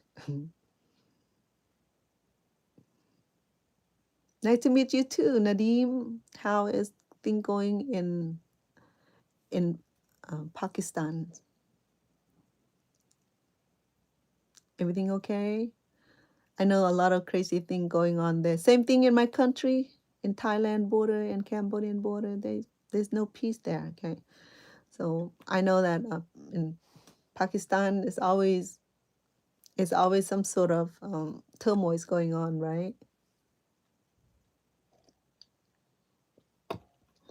You speak English pretty good. You must have been born in an English speaking family, or you learn English in Pakistan. They learn English in Pakistan. They have English school. Because Cambodia now they started teaching in English. Um, Before that, we were colonized by the French, so all the scholars they learn French, they speak French. Everybody parlez-vous français, and only me. I was too young. It was a refugee camp, and I there was no school, no English, no school for say for Thai school. I went to Thai school for a few years, so I can read and write Thai pretty good. And yeah, so it's nice of you to come over here. Over. So what part of the world are you in, U.S., Diane? You Ramos, you Latino descent, Hispanic descent. But I'm just saying because a lot of Ramos. I have a few friends who had Ramos last name. Um, what part? Last night I was not last night. A few days ago, I was talking to someone from Buffalo, New York. It was funny because it was like 11:30, and he said, "I'm gonna go to sleep." Okay, it's late. Yeah, so it's about 3 hours. United States. Kentucky. Kentucky is beautiful state. I never been to Kentucky. Is that OKC? OKC, is that mean Kentucky? I didn't I remember in high school we had to remember all the capital the capital city of every state. Yeah, I know California, like Sacramento and Salt Lake City for Utah, but in Kentucky, OKC. Okay, okay, so which is a statement. Okay. Well, I'm in Las Vegas. I'm in the I'm in the middle of the Sin City. If you know anything about Las Vegas, this is where all the entertainment, all the excitement, all the show. In fact, they're getting ready for the NASCAR. I think we just drove through the strip today. They was getting ready to have a show, that the race show. OKC, OKC, OKC. I have to learn that. OKC, OKC. Does that mean okay? OKC. So so if you know about Las Vegas, the light never go off. Okay, I mean, this is the city of light, the city of entertainment. Um, there's always something going on. It's like the capital city of casino. There's casino everywhere. The only place that I have not seen the casino is where the toilets or even the bathroom is, and school and not park. I saw casino at the gas station, casino at the restaurant, hotel. I understand the hotel, okay, the restaurant, at the grocery store. When the man take his wife grocery shopping, and he'll go to the casino area, and he'll go ching ching ching ching while his wife buying food, and then there's casino at the airport. So, but then there's no lottery though. They rule that out. No lottery because Las Vegas has too many gambling uh, too many of the gambling thing going on. They don't need lottery. So California has a lot of casino also. In California, I think you have to be Indian on the Aborigines, what they call themselves, Aborigines.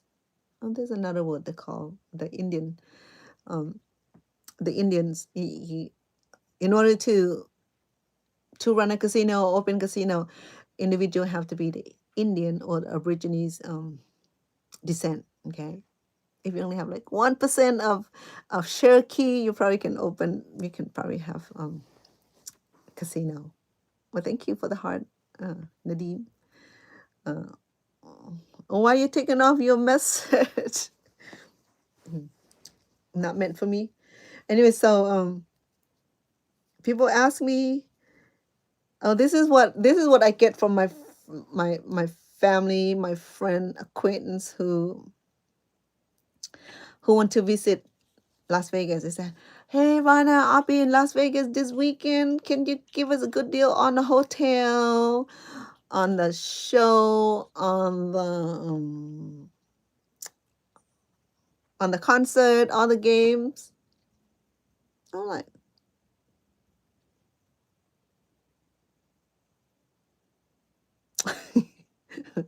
you're scared to say something.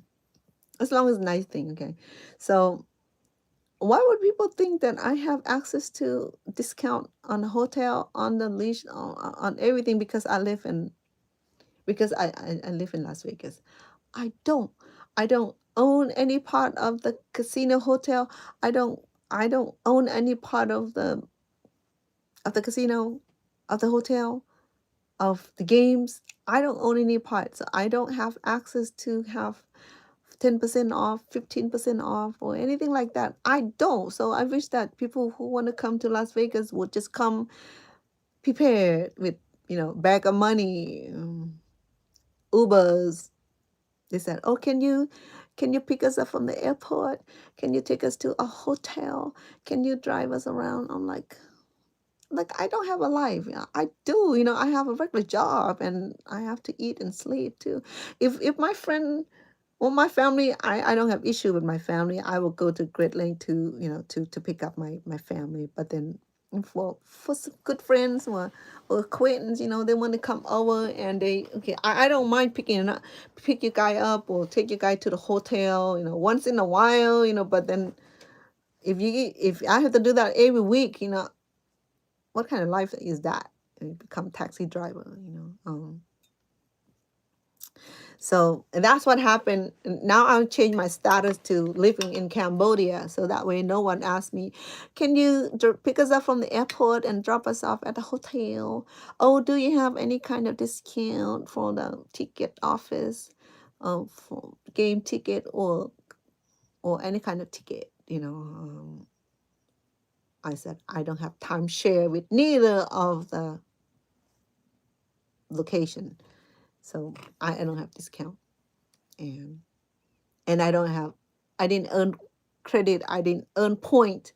And people said, well, when you live in Las Vegas, Vanna, how do you control your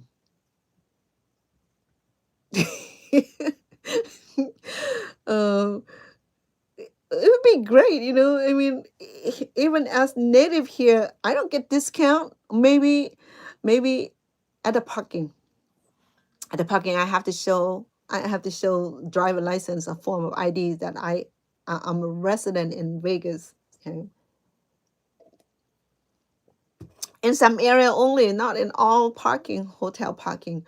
In some hotel, if you're employees, then yeah, um you get waiver.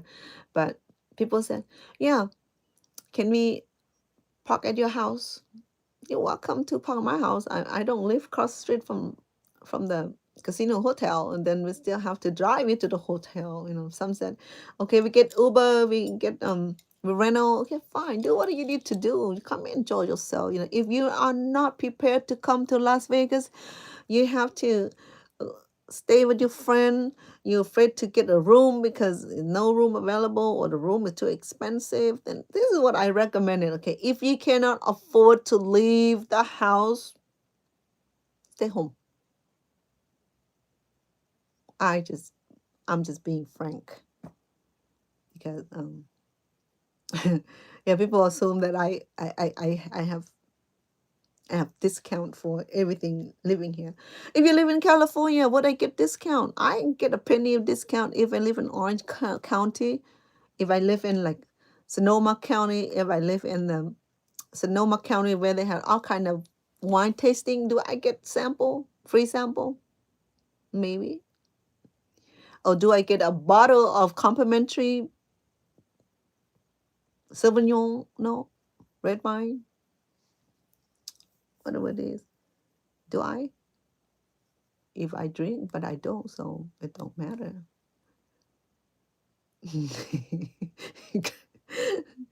uh, yeah, it must be right, Diane. But then did you get it? That I'm not wrong about that. When people want to save money when they travel, they want to be picked up. They don't want rental. They don't want to get Uber. They want it to be catered. And they want discount for ticket. Oh, look at me like, yeah. Do I have timeshare with all the hotel? No, I don't. In fact, here people ask, oh, uh, you must enjoy gambling over here. I said, no, I don't. You know, I only gamble if one of my good friend visiting or family member visiting, and then say, hey, can you take me to the hotel? I wanted to bless my luck. Okay, so we go a few hours. Sometimes we lose, sometimes we win. And sometimes my daughter would take me out on like a girl night out, and we go out and eat good food and enjoy the evening. We spend a couple $100, win or lose, we take home. Okay. Um, That's a limitation that we put limit to it. So that way we don't become obsessively or become a great habit of gambling addiction. So I see that. Um, so I don't know why Las Vegas called Sin City. Okay, I guess it must be a lot of Believe me or not, I don't have the whole history of Las Vegas, but I just heard some said that like that over grocery. Um, yeah, the grocery expensive because let me answer. Diana asks, is the grocery expensive? They are expensive because it's Las Vegas is not an agriculture community, so there's not a lot of things grow here. Last time when I visit like a farming, uh, the orchard tree was during the Halloween where they opened the little farm, pumpkin farm for the pumpkin um, pageant. So I visited the little farm. It's not impressive. There's some grapes, no grapes, some apples and pear growing here and there, but it's not extensive. It's not commercially grown. So yeah, yeah, everything expensive since the tariff imposed. Okay, it started with the Y2K, where everything started to the price of the grocery, especially the imported grocery, like an Asian grocery, it started to go up since the Y2K, the year 2000, where everybody like crazy about the end of the at the end of the world. Okay, if it was the end of the world, why we worried about eating? Why we worried about getting grocery, toilet papers, and all that shitty stuff? I'm sorry.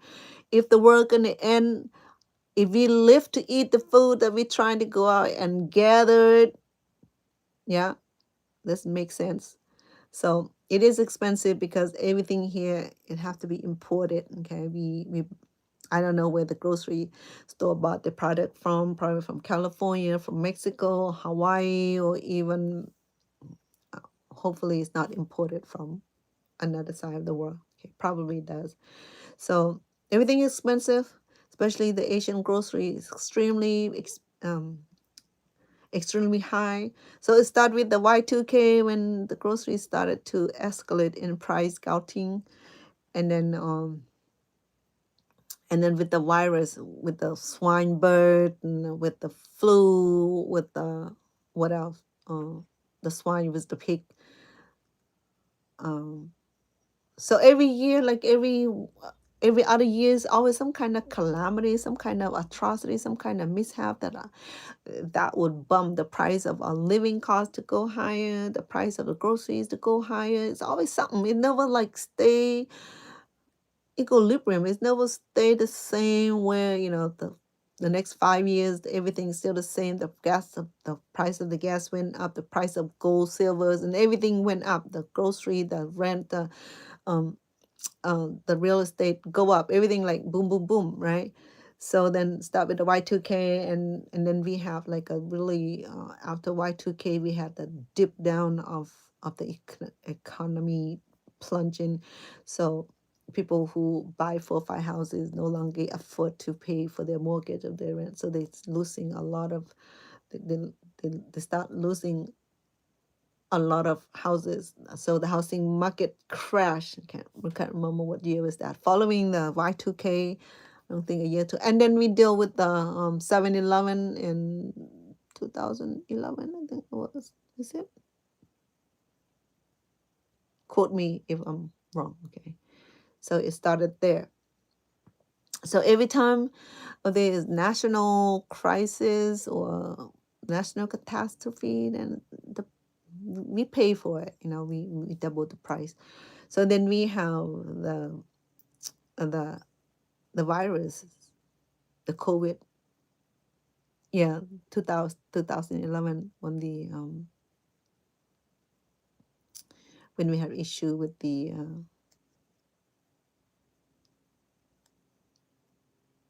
plane crash. Yeah, you're right, 2011. So it started there, okay, and then year 2000, the Y2K thing. I mean, I'm one of those family that went out and bought all kind of supplies. Okay, we bought the lantern, we bought the portable ovens, we bought guns, we bought food, we bought blankie and batteries. I said, if it's gonna be the end of the world, who's gonna be here to eat, to cook? Like, there's no making sense at all, right? So when with the dip of the the real estate, that people started losing their job and losing their houses, so that took a few years for it to rise up, and then we deal, and then everything seemed to be okay. We deal with swine flu, with bird flus, and a little bit of flu here and there.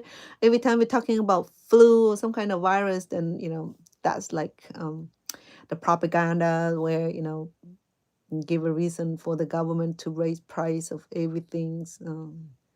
So now we deal with new administration.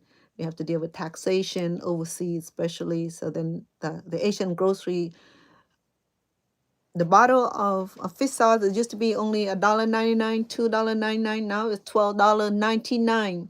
So a bag of rice, it used to be $25. Now it's $75. Okay, so that's how bad it was. It was like 700% higher, put it that way. So, but then the price of everything bumped up. Only yeah the yeah the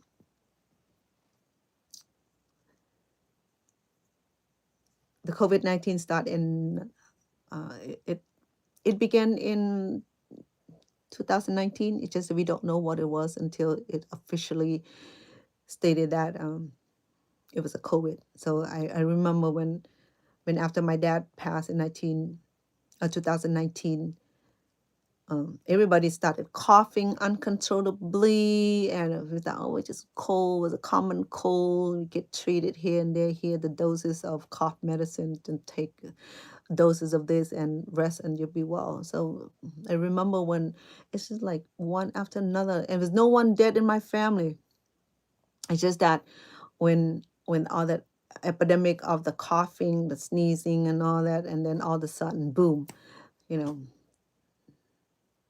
the propaganda we heard, the narrative we heard about the bat disease, where this virus came from the bat. They blame Chinese for releasing the bat with the disease or eating the bat. It was like all kind of propagandas. I don't even know it's true or not. I mean, people get blamed for crazy things, right? I mean, that's how unkind we are sometimes.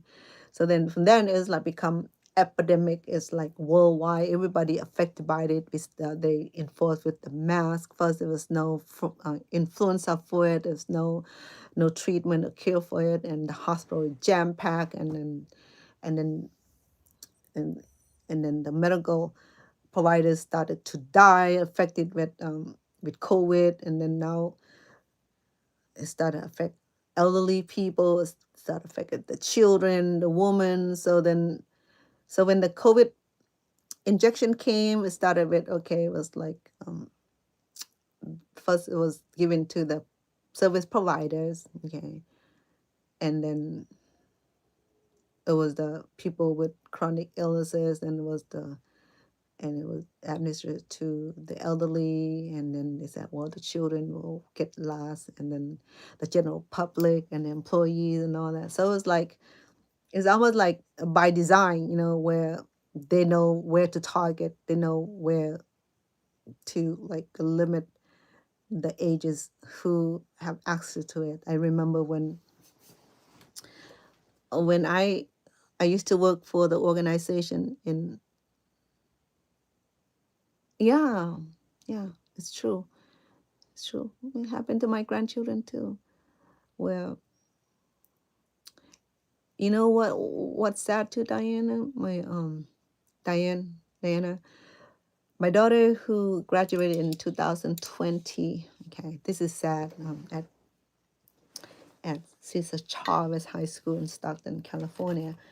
So that's the only high school she ever been to. So she stayed 4 years. It was a school of art and music. So she loved dancing and did her little theatrical performance. So it was sad year because 2020 there was no graduations. So what the school did was so bad. Okay, the school lost a diploma, no graduation. My daughter never got her diploma, never got no graduation. no yearbook. They lost her cap and gowns. They lost the. It was so bad. It was like a poor organization. I'm sorry, Cesar Chavez, for 4 years there. When my, um, they could have do commemoration for the class of 2000 in 2021. They could have like clustered and do an honorary graduation for class of 2020. Well, they did the what you call it.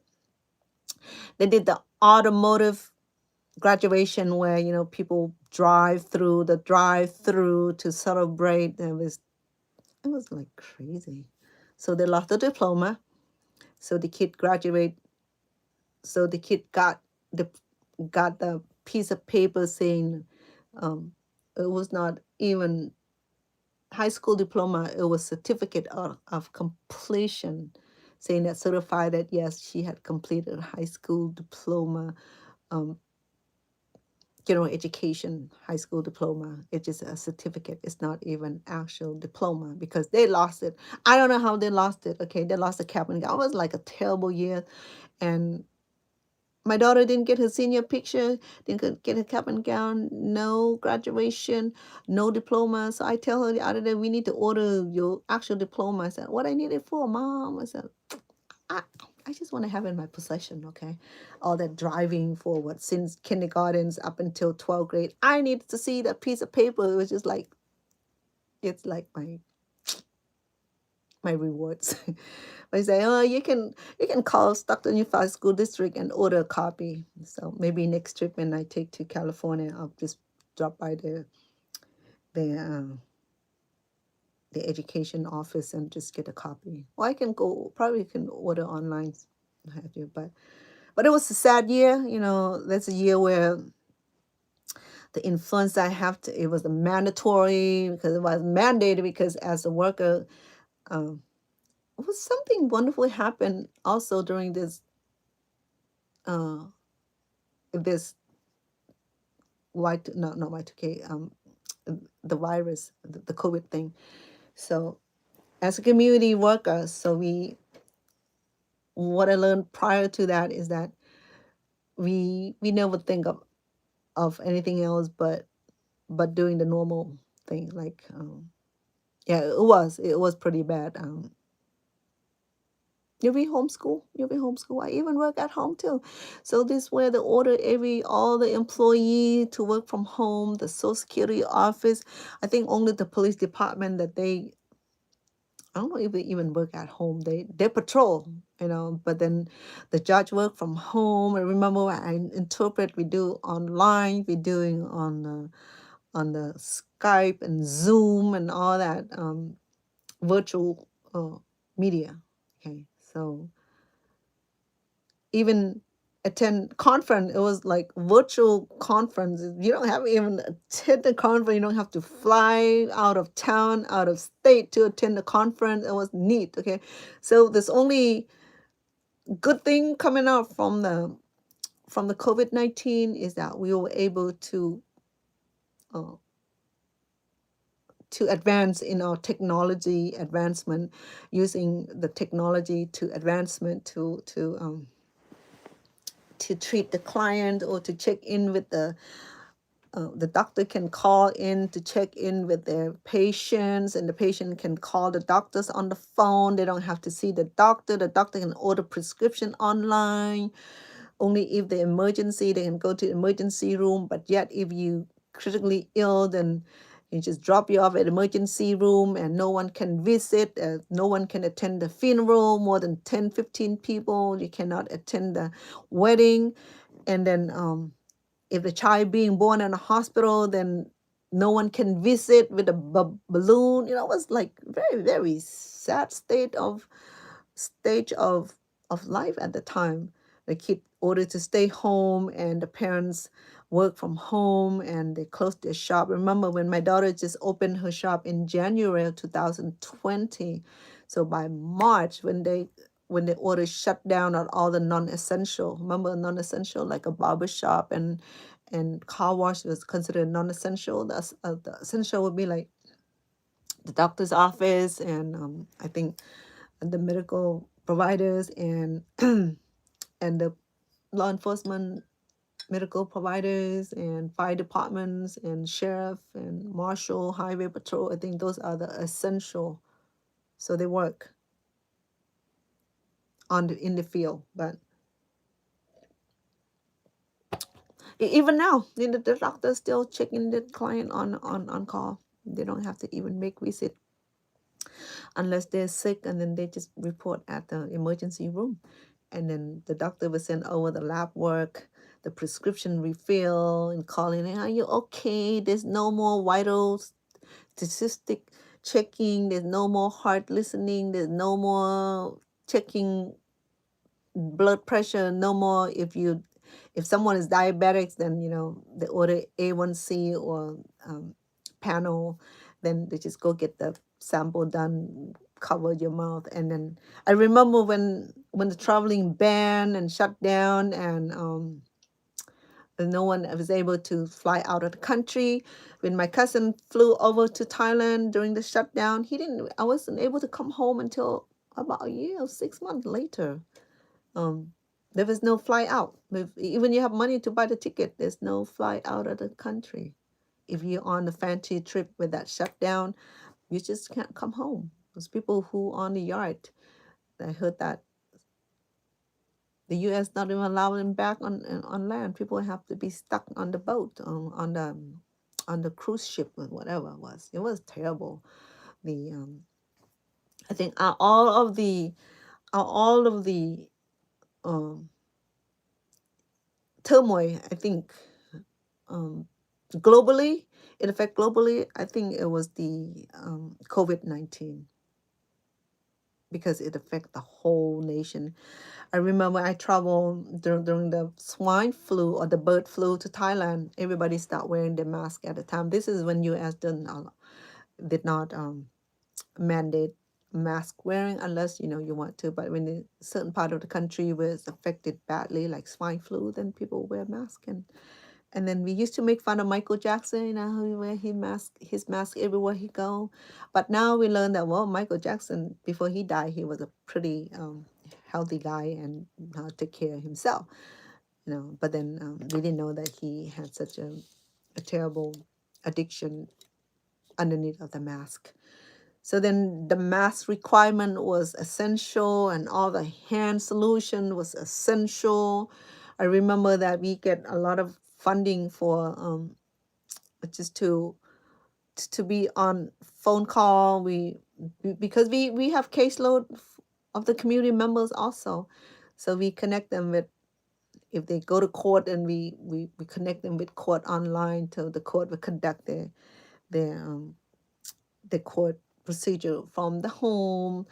If you call Social Security office, then you have agent who work from home. If you call the doctor also, well, the doctor will be in the office, but then and then they don't see patient, no walk-in patient, no appointment. It's only on Zoom call.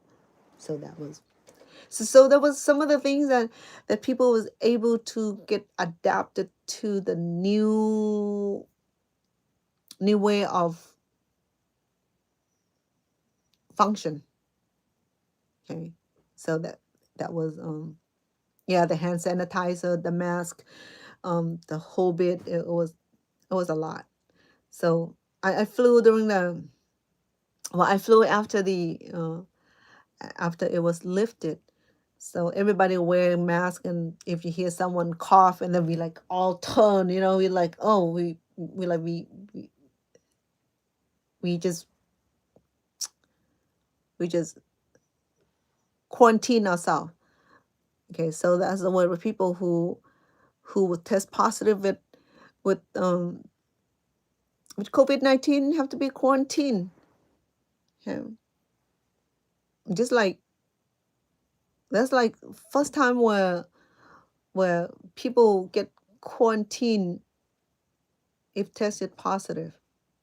My brother and his wife, they both suffered from COVID. My mom too. My mom, we didn't know it was COVID because this is before it getting crazy. She started with the respiratory infections and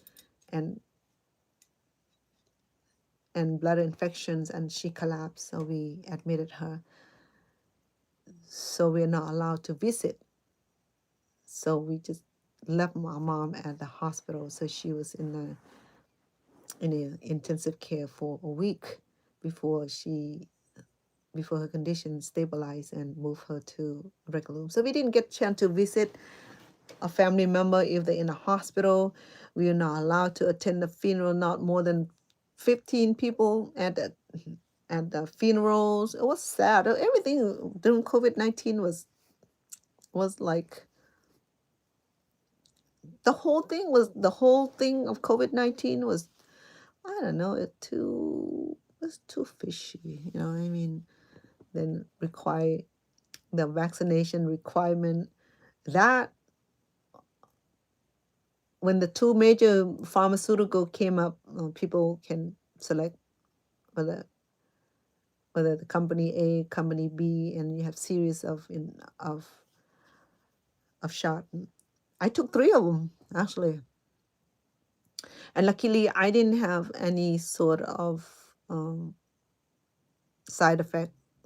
A few of my coworkers, they were down for a day with side effect. It was horrible.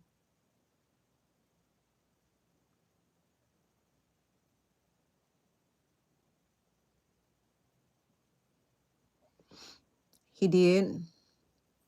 What was the reason? You can be tardy because you work at home. You cannot be late because they were on a computer. The only thing is that with a lot of kids were left unsupervised, so they just hand the kid the tablet and then allow the kid to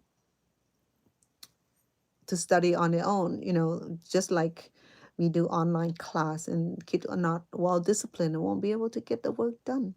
They were just gonna scroll around, surfing the internet. I know that because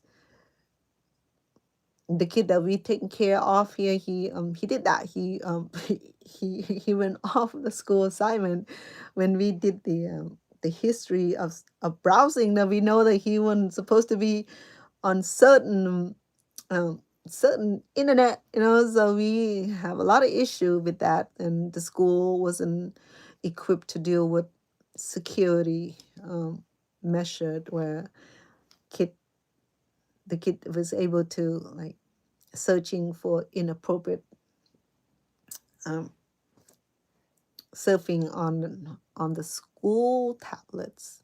I remember that. I'm sorry about your son. Did was he able to resolve the situation? He must be graduated by now, right? I mean, that's many years ago.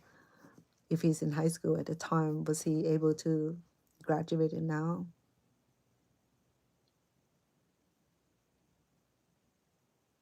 Oh, so there was no reason you should have. Were you able to work with um, who deal with this kind of issue? So he was expelled from school. Did child welfare and attendance? Did you work with child welfare and attendance? Or they would be the kind of staff or kind of facility, not facility, faculty that deal with the expulsions or kid get kicked out. The reason the kid get kicked out is when they involved in fight, threaten school staff or another student, or bring weapon, drugs, or inappropriate behaviors, or fight in school. So those probably a few of those um, issues that can cause the child to be expelled or get kicked out.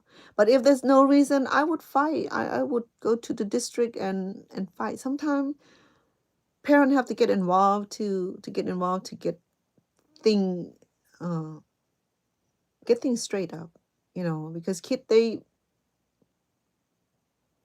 because I have 6 of them, so I never have to deal with my kid being kicked out. Or there's one time where I have to deal with the principals when my daughter was arguing with the teacher because the teacher wanted to keep something that don't belong to the teachers. So she started arguing with the teachers. So I think she said something crazy. So I was called to the principal office, and that was so it was.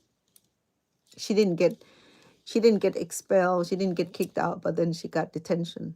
So like Saturday detention, that was taken care of. But then if she being kicked out of school with no reason like that, that's not constituting. That's wrong. You cannot They cannot kick a student out because there's no reason attached to it. I know that only because I don't work directly with school district, but through my job, I work with the truancy kid because I work to help um, control the truancy issue in the in the school district in Stockton, California. It's called Stockton Unified School District or Lincoln Unified School District. So what I do is that I get a list of so I with my agency allow me to work directly with the school district. So I would go to the different to school each day to get a roster of the list of kids who had truancy issue. So I will go to the home and speak with the parent to inform the parents, and because I speak the languages, so I just send myself to door to door and talk to the parents. A lot of time the parents don't even know the kid is cut in school. So by working with the parents and to help prevent from kid getting kicked out, because if they have excessive truancy or if he failed to log on to his computer daily, if he missed 5 or 10 consecutive days of absences, that could be also that he can get kicked out because of lack of attendance if he's not able to log in into on his computer. That would show that he's absent. If he's absent more than 5 to 10 days, that consider truancy. So he may get dropped out, so get kicked out. But then before all that, the school could have already contacted you and were trying to work out the issue on the truancy problems or any problem before they kick the kid out from school. But that is very, very unusual to see that, because I work directly, not directly, I work with a lot of school. I work with Edison High School, Stack High School, um, a lot of elementary school, Tokay High School. I work also, that's in Lodi District. I work at not Lincoln High School. I work at Village Oak, and a lot of referral from there. And I work with Pulliam's. I work with Cleveland's and, middle school. So I'm familiar with the school system also, how kids can um, can get kicked out or can cause the issue that will lead to being expelled or expulsions or get kicked out. Before any of that happen, the school will have to inform the parent, will have to meet with the parents. The principal or the teachers or the counselor would have to meet with the parent to inform of the problems and to make the corrections and the cooperations and all that. If it's non-cooperations, non-improvement, and the kid continue to cut class or cause become truancy, excessive truancy, 5, 10 day executive 5, 10 executive days that consider truancy and can get kicked out too. So that might be the case, do you think? But that's wrong though. That's wrong when they said that to kick a student out without reason like that. That's wrong. If I were you, I would be right at the principal face and child welfare attendant. I would do that. Those are the people that we deal directly. When a child get kicked out, then that's the responsibility of the school administration administrators. Is everything okay now, or this is what's going on now? Are you talking about during the COVID-19 5 years ago?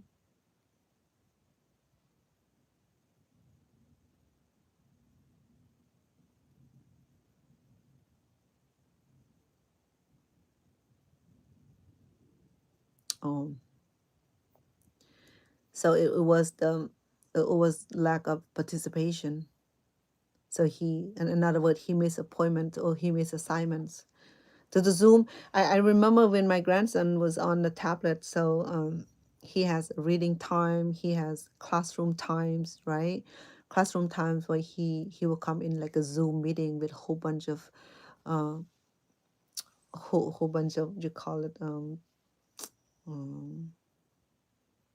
there's a term for it. Um a whole bunch of students will come on the same time. What you call the thing they call live streaming? No, I know live streaming. It was yard streaming where the whole classroom. Would you imagine you have 35 kids in the classroom and try to come into that little um a little images on the screen, and the tablet was no bigger than this. Okay, I mean the the school tablet was not very big. I'm glad it wasn't heavy as a laptop, but then no, it was tablet. Huh? It was tablet. So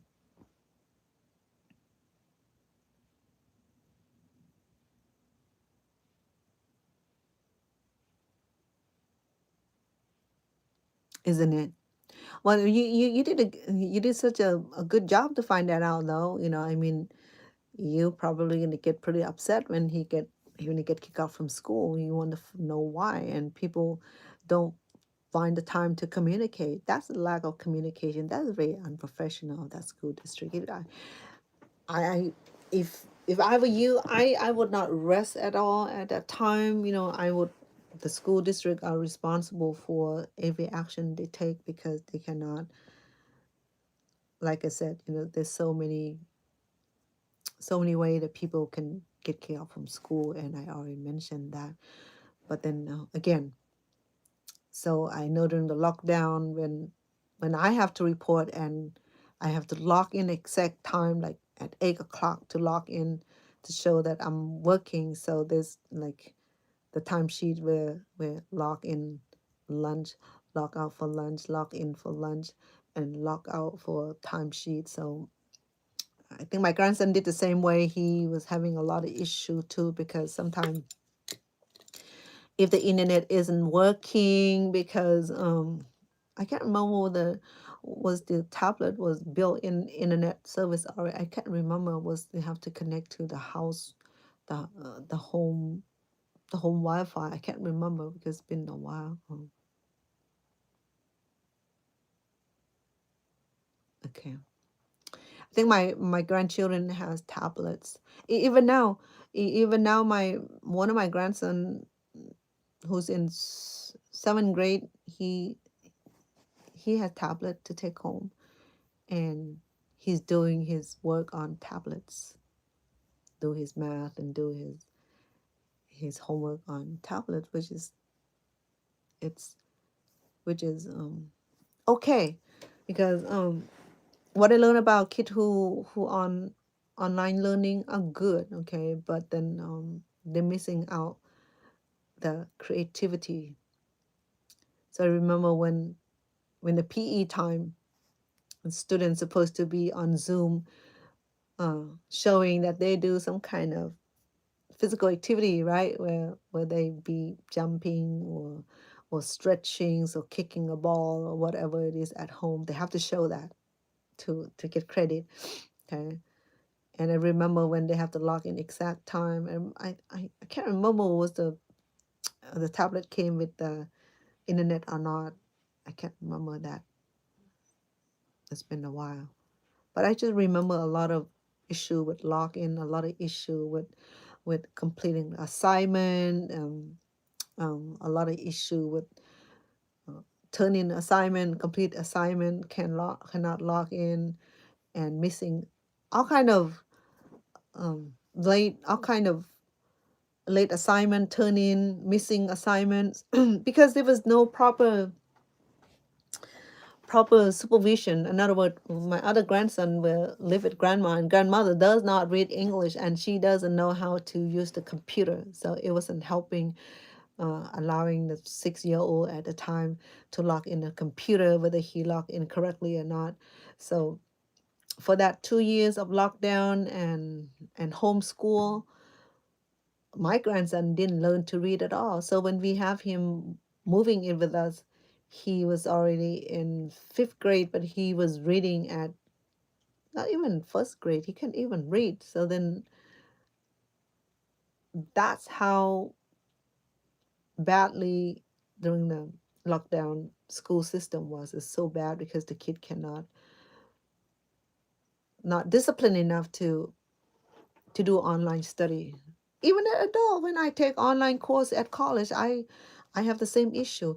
I have the problem where log in at certain time to turn in assignment at certain time, even do quiz or test certain time, because everything is like on time. I mean, you have to like on timing, and if you're not self-disciplined as an adult, you will have the same issue. You will have your assignment missing, assignment turning in late. So same issue. If Okay, so as an adult, we are fully engaged, supposed to be fully engaged, fully able to take care of the schooling needs. But what about the kid who's in the 1st, 2nd grade, and if the parents don't read the language, don't speak the language, and cannot log in to help with the kids' assignments, and then the teachers and the school don't offer the home visit.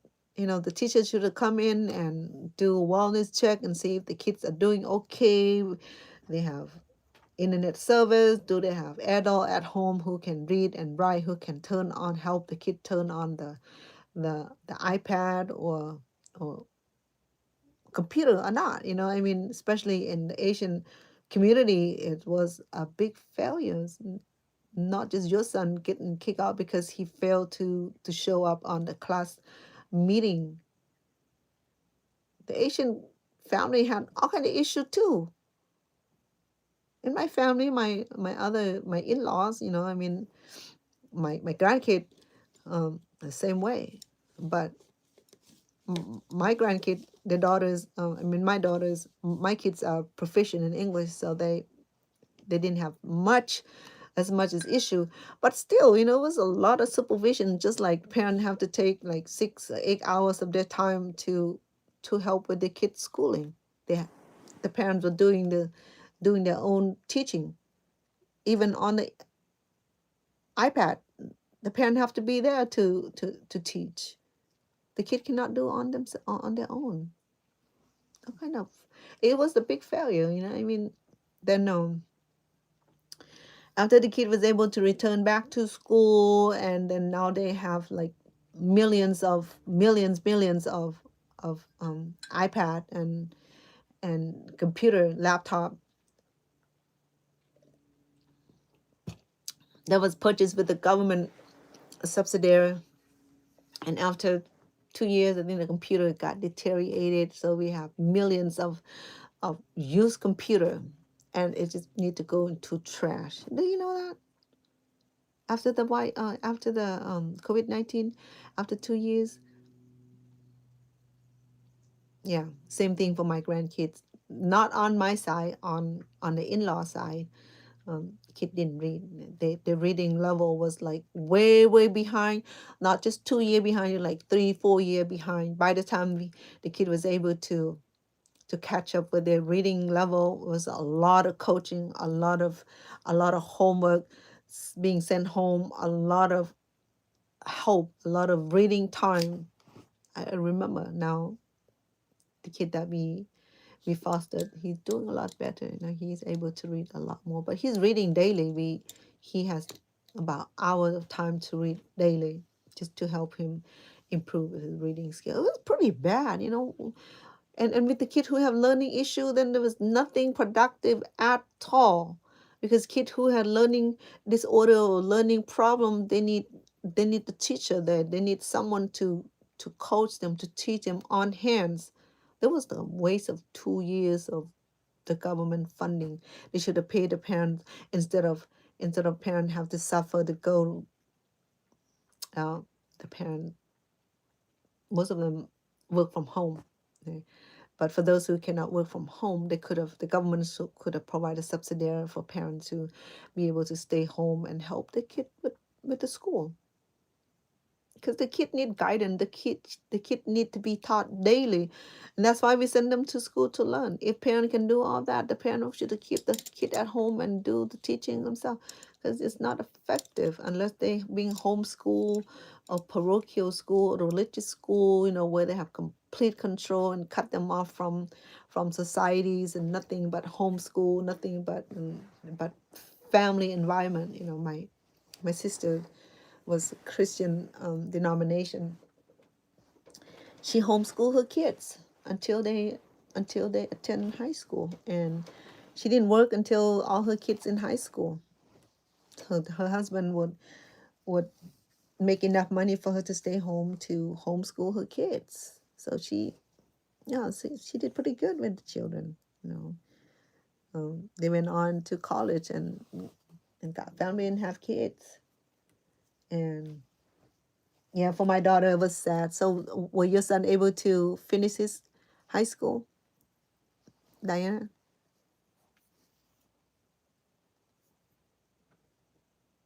He had a great teacher that was like a great um, mentor.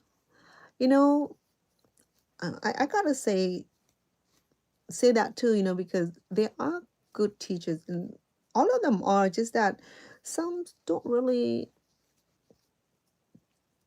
Some see teaching as a career. Okay, they they chose that career path so that way they can get good pay, especially if they become, if they, what do you call it, uh, if they become, what you call it, if they, so what I'm trying to say is that teacher job is a hard job. Okay, so I know that because I have 6 children. So when I have all the 6 children at home, it was a little bit haywire and chaotic. Okay. Imagine if there was like a shortage of teacher where they have 35, 25, 35 kids in a classroom by yourself. Do you know how much work that is? And then if you work with kindergarten, it's kid in kindergarten do you know and first grade, okay, the second, fourth, I think the fourth grade and up where you're able to communicate.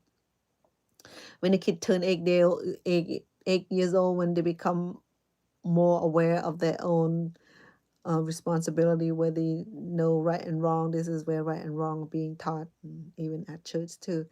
So, imagine that you have to day in day out with 35, 25, 35 kids in the classroom, and I don't know. I mean, I love children. If I had to be around 30, 40 children like that, it would have to be a lot of, that person must be really like benevolent, be like a peaceful person, like a loving person, really had a lot of patience. My sister was like that. She was mellow, she was like always be smiling, happy. But she does say that, she had a lot of that. She had children that came from a broken home, children that from a druggy homes, all kind of children from different family environment and family dynamic. Oh, she taught fourth grade. So she's been teaching now what 35 years. I mean, she want to retire in a couple of years, so I don't blame her. So she had a seniority in the school district. So if she retired, it'll be handsomely because she earned it. She like 35, 40 years of teaching in school, babysitting someone else's children during the daytime like that. I'm like, they have my admiration, because the reason I say that, I become a full-time nanny. So, well, not quite full-time, but I nanny 4 days a week just to this lovely kid. Um, so I know how demanding they are. I mean, I never been in teaching capacity. But when my son started school in kindergarten or preschool, the parent have to participate.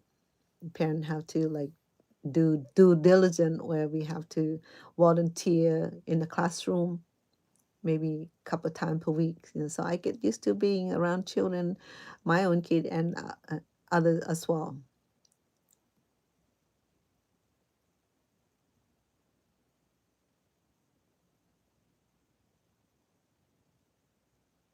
Nice. Be tall and handsome young man. He's 12. He's 12, so he's in sixth grade. Sixth grade, right? Well, my grandson, my own grandson, he just started high school. He's 14. Is he in a kind of sport?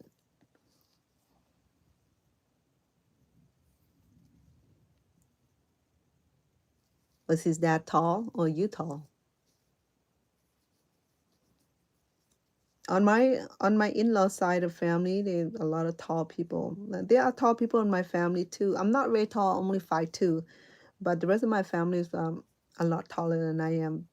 There are family members who 6'6", 6'7". My brother was 6 feet, and my nephew who was shot and killed, Officer Jimmy, and he was 6'3", I think. So yeah, so there are some tall people in my family. It's unusual for tall Asian, especially, But yeah, we do have tall family members in our family. Hmm.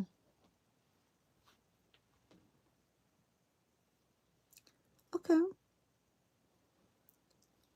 performing art, or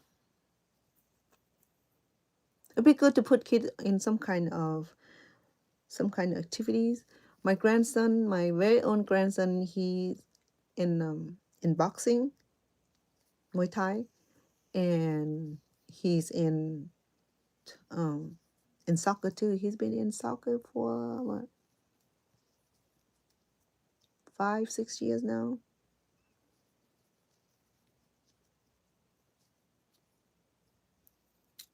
And he's in boxing for about the same time too. So my grandkids are busy. And my little girl, she's only 7, and she's been in boxing school since she was 4. So she's been in boxing school for 3 years now, more than 3 years. I remember when I when I take her to the boxing practice, it was so funny because she learned some kicking technique. Well, it was so cute the way she does it. When she does her side kick, or kick on the side, was so cute because she can't coordinate, right? Her balance was so poor, so sometimes she will fall on her butt, and I can't laugh at her though because she'd be mad and upset at me. So I always be cheer even she fall on her butt. But now she's getting better. They were sparring, and I think she earned yellow. Um, I think she had belt or blue. I think she had yellow belt. Yeah. So she's doing a lot better now. She's more confident. She got taller. She got stronger. So yeah. So there are 3 children in this household. One being my very own, and the other grandkid. He he moved in with us to live with us here for the last 3 years. He's also in boxing. And this one is pretty good. He's serious. I can see that he will have a future in boxing. It now is 11:08. If you are in Middle East. I'm sorry, not Middle East. Not Middle East. I have a Nadim who was from Pakistan. I think he left already. I think in Pakistan would be their morning or noon because there's a great time, meridian of time between the country and ours. I am on the Pacific time, Pacific coast. So I'm about 3 hours from East Coast, 2 hour from Central, and an hour from Utah. And I think Colorado, we have the same timelines, and in Arizona, never change the time. They don't have, they don't change the time like us, where we fast forward or we backward in hours. They don't do that like us, change time. So I am about to close out too and get my rest. And it was so nice of you to be on here, Diane. So glad that you doing well with your grandson now. I mean, not grandson. Your son, he's okay with school now, right? Oh, so you are central, right? You between where?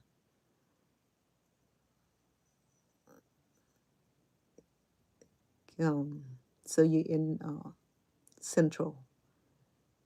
So the East Coast would be 3 hours ahead. So you said you about one. So you 2 hour ahead of me.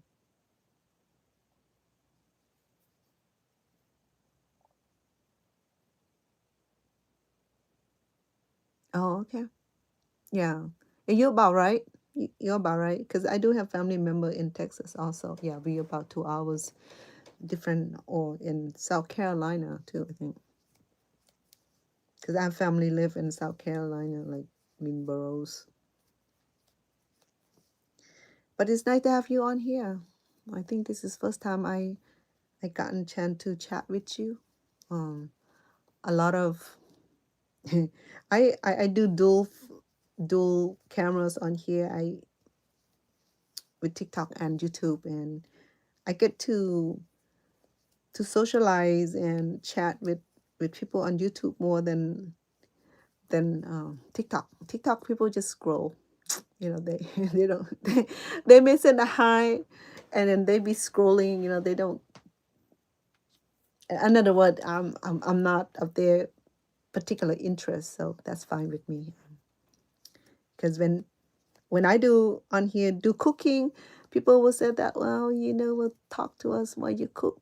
It's hard to do that because I need like total focusing on what I'm doing.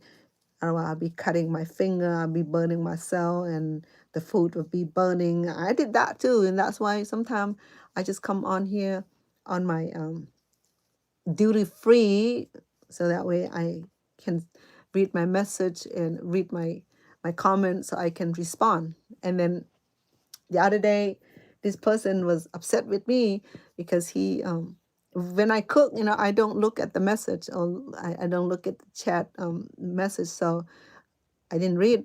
Someone said, oh, she's not talking to us, so they all left me. I'm like, so bad.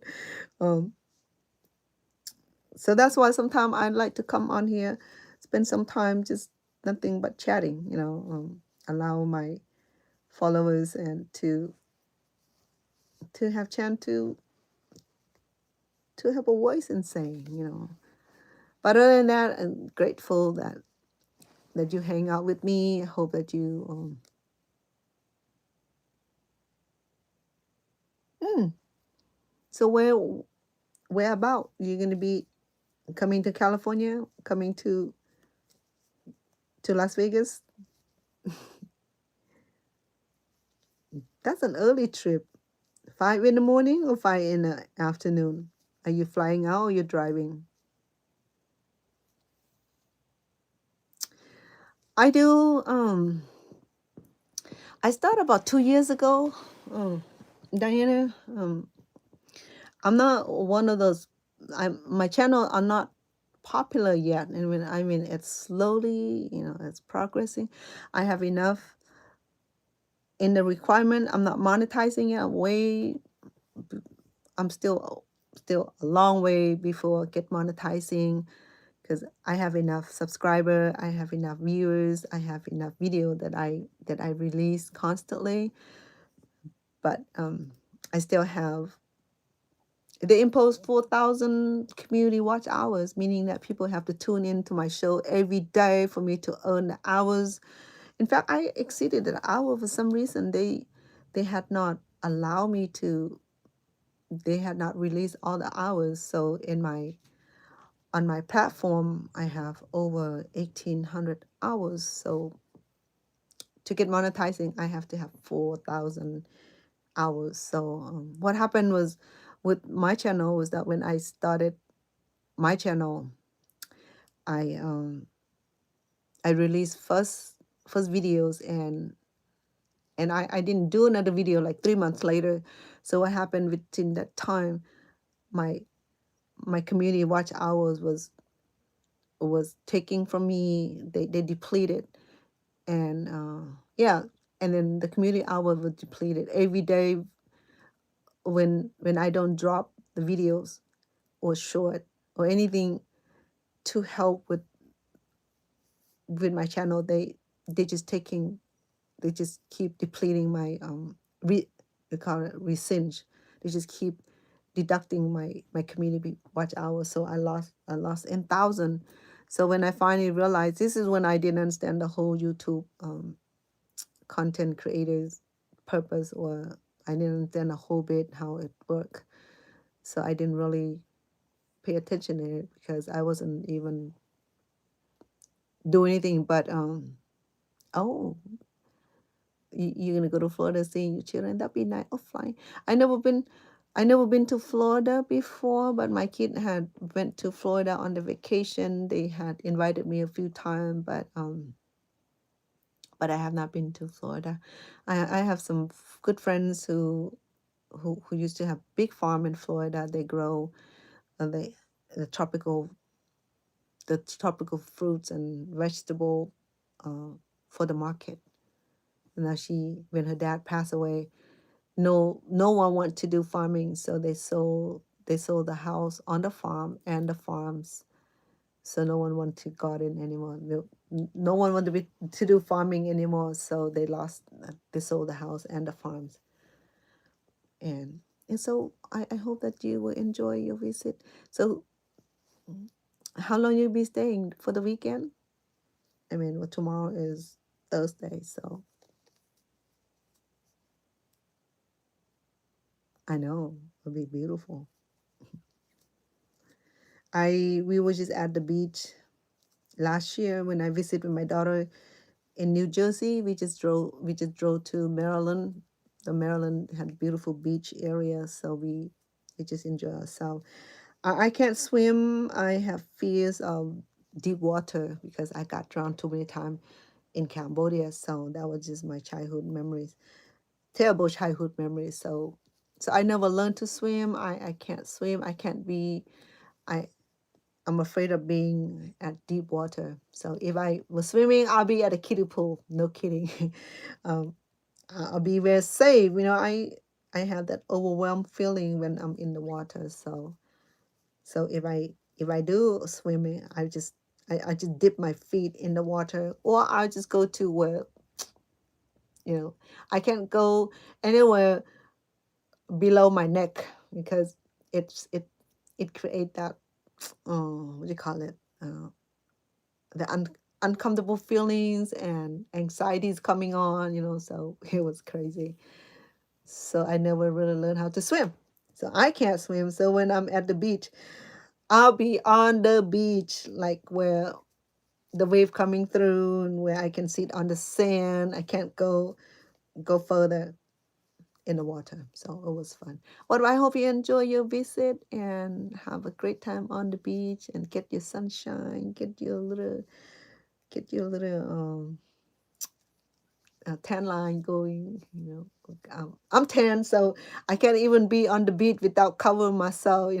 How people go to the beach, they strip down to topless, not topless, sorry, to spaghetti strap to get the tan. But for me, when I'm at the beach, I like to have my long sleeve to cover me because if I were to get in more tan, I'll be charcoal. So that's a different thing between Asian people going to the beach. You don't see them in the bikini as much. You'll see them in the sarong, in the hat, in the long sleeve because they're trying to protect themselves from the sun and getting too much tan. Because we pretty tan up. You see me, I'm tan up because I get lighter because of the light, but then I have permanent tan, especially on my face. If I were to be in the sun anymore, I'll be extra roasted. So I have to be careful too if I'm in the sun. So I would wear um I will wear hat also. So that's just Asian, typical Asian at the beach. So you don't see one, with the bikini. If I do wear bikini, then I will cover up just like anyway, let's not talk about that. It's funny, but I hope you enjoy our lockout also. So hopefully that you enjoy yourself. And tomorrow I think I have some great recipe. I probably gonna make dessert tomorrow. If not any main course, I think dessert would be nice. I think people like seeing me making dessert also. Something simple and easy, I mean, don't have to be complicated, and people don't like that complicated recipe, it confused them unless they already understood and unless they know how to cook. But people who are learning how to cook, they say, oh, that's too bad, that's too complicated, the video too long, they expect me to cook like whole meal in 15 minutes. No, it's not going to happen. So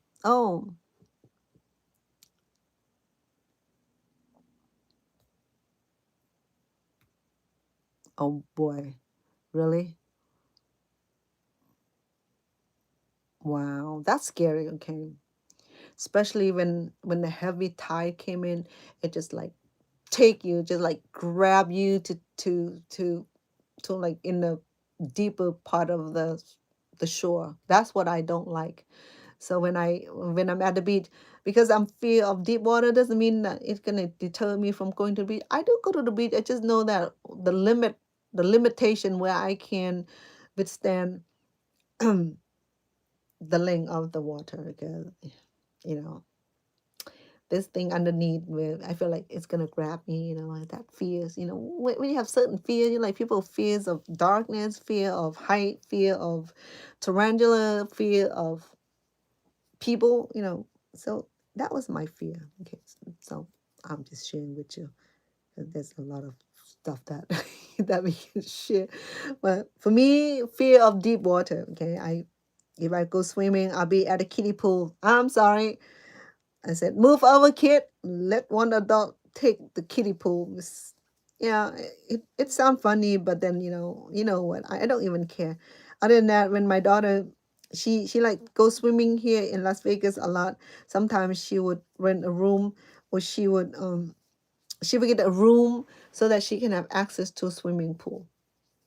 For me, I don't even like going to public swimming pool.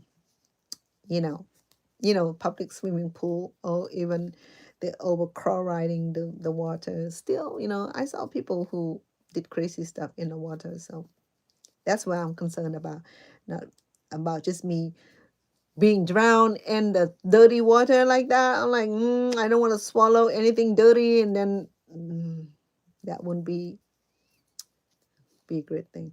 But so I hope that he'll learn, right? And always be watchful. If you're going to be at the beach, make sure that there's lifeguard on duty. Okay, we never know, because not only do we have to deal with the shark, we have to deal with the great tide, have to deal with the water, swift water flow, and for me, I don't know, the water and I, we don't get along very well. I just know my limits, so I don't try to spoil the fun of family members. If they go yaking, if they go to the water reservoir or the rivers, or the beach, or the sandy beach somewhere, they would do the cordial invitations at, mom, we're going to be at this reservoir, we're going to be swimming, we're going to be at a public pool, would you like to come with us? She made that offering first, and asking me, cordial, asking me, and I'll say, no, thank you, I have plenty to do today. So if I go, I would just watch. Just like the other day, we were at the water world, not water world, this place here, um a water park. my daughter went on the little, there was a water flow, so she went on the little trip around the water, and she waving for me to go down with her. I said, it's okay, I'm cool. It was like 110-degree. I want me to be in the water, and I know. He said, it's cooler. Okay, it's cooler. But then, when you're in the water and your skin get darker because all the chlorines and all the chemical that was in the water, and it cause the skin to get darkened. So I tell her, I'm fine. I'll be under the umbrella and enjoy my sail. How about that? So yeah. So that's me. So I hope you enjoy yourself. Have a great time. Enjoy the sun in Florida. Um, have some tropical fruit. They have a lot of tropical fruit there. Try mango. Try mangosteen. Try tropical fruits, probably the durian if they have them, mangosteen. I'm pretty sure papayas and what else? Pineapples, a lot of oranges, a lot of sugar cane, I think. So enjoy yourself. Hopefully that when I come online next time, I'll see you again. Okay. Oh, thank you. Say hi to your son also. I know it's late there. Anyway, so I'll log out also. I'll get my beauty sleep. I'll be back on here tomorrow cooking. Hopefully that you will like my dessert. If you have not already support me on my YouTube channel, my good TikTok people, you can move over and just a click click click. I appreciate that. I like Diana was saying that I have 1900 subscriber on my YouTube channels. I have like 44,000, I think, followers. 44,000, 4,400,000, I think. I can't think. I can't say. I don't. I'm bad with math anyway. So, so I'm not concerned about that. I have plenty of video to tune in, cooking video, travel videos, a lot of fun video. I mean, I haven't taken anything seriously. Even my cooking, I don't even take it seriously. Most of my cooking was like for fun fact and yeah. If I were to do something serious, I would be professional seriousness. But then no, I just wanted to be normal like all of you. I don't want to be like the only person who had the chef hat. I tried that. It didn't feel good. It didn't look good. It's it's uncomfortable. I mean, so I just wear regular clothes. Sometimes I do it without apron because I'm just tired of looking for it. Sometimes I misplace it. So it's not serious. So you see that I'm not that serious on my cooking. I can cook for sure. Anything I like, anything I see, I can cook. I may not have all the recipe, but it started to taste good in my own individual way. Just like my cheesecake that I made yesterday. It was awesome. And it's not enough. So my family said that I need to make more. So I think that's what I'll do. Make more cheesecake. The gelatin cheesecake was pretty good. I have recipe written already, so you're welcome to views and enjoy yourself and share with your family. Okay. So before I go, I want to say thank you for being up late with me and have the conversation. And I like that a lot that you interacting with me. And if I appear to be not so interactive while I'm cooking, just understand that I'm handling fire, I'm handling knife. So sometimes I just need to stay focusing on my cooking instead of chatting and constant looking at the message or at the comments and not watching my finger. The little, that I'm prone to accident. I'm the worst prone accident person ever. Just like yesterday, I got burned here. I think I was cleaning the grills. I got burned. I can't feel the burn until last night when I went to shower. So, oh, I think I got burned so many times is that it's like a die-hard feeling. So I got feel it.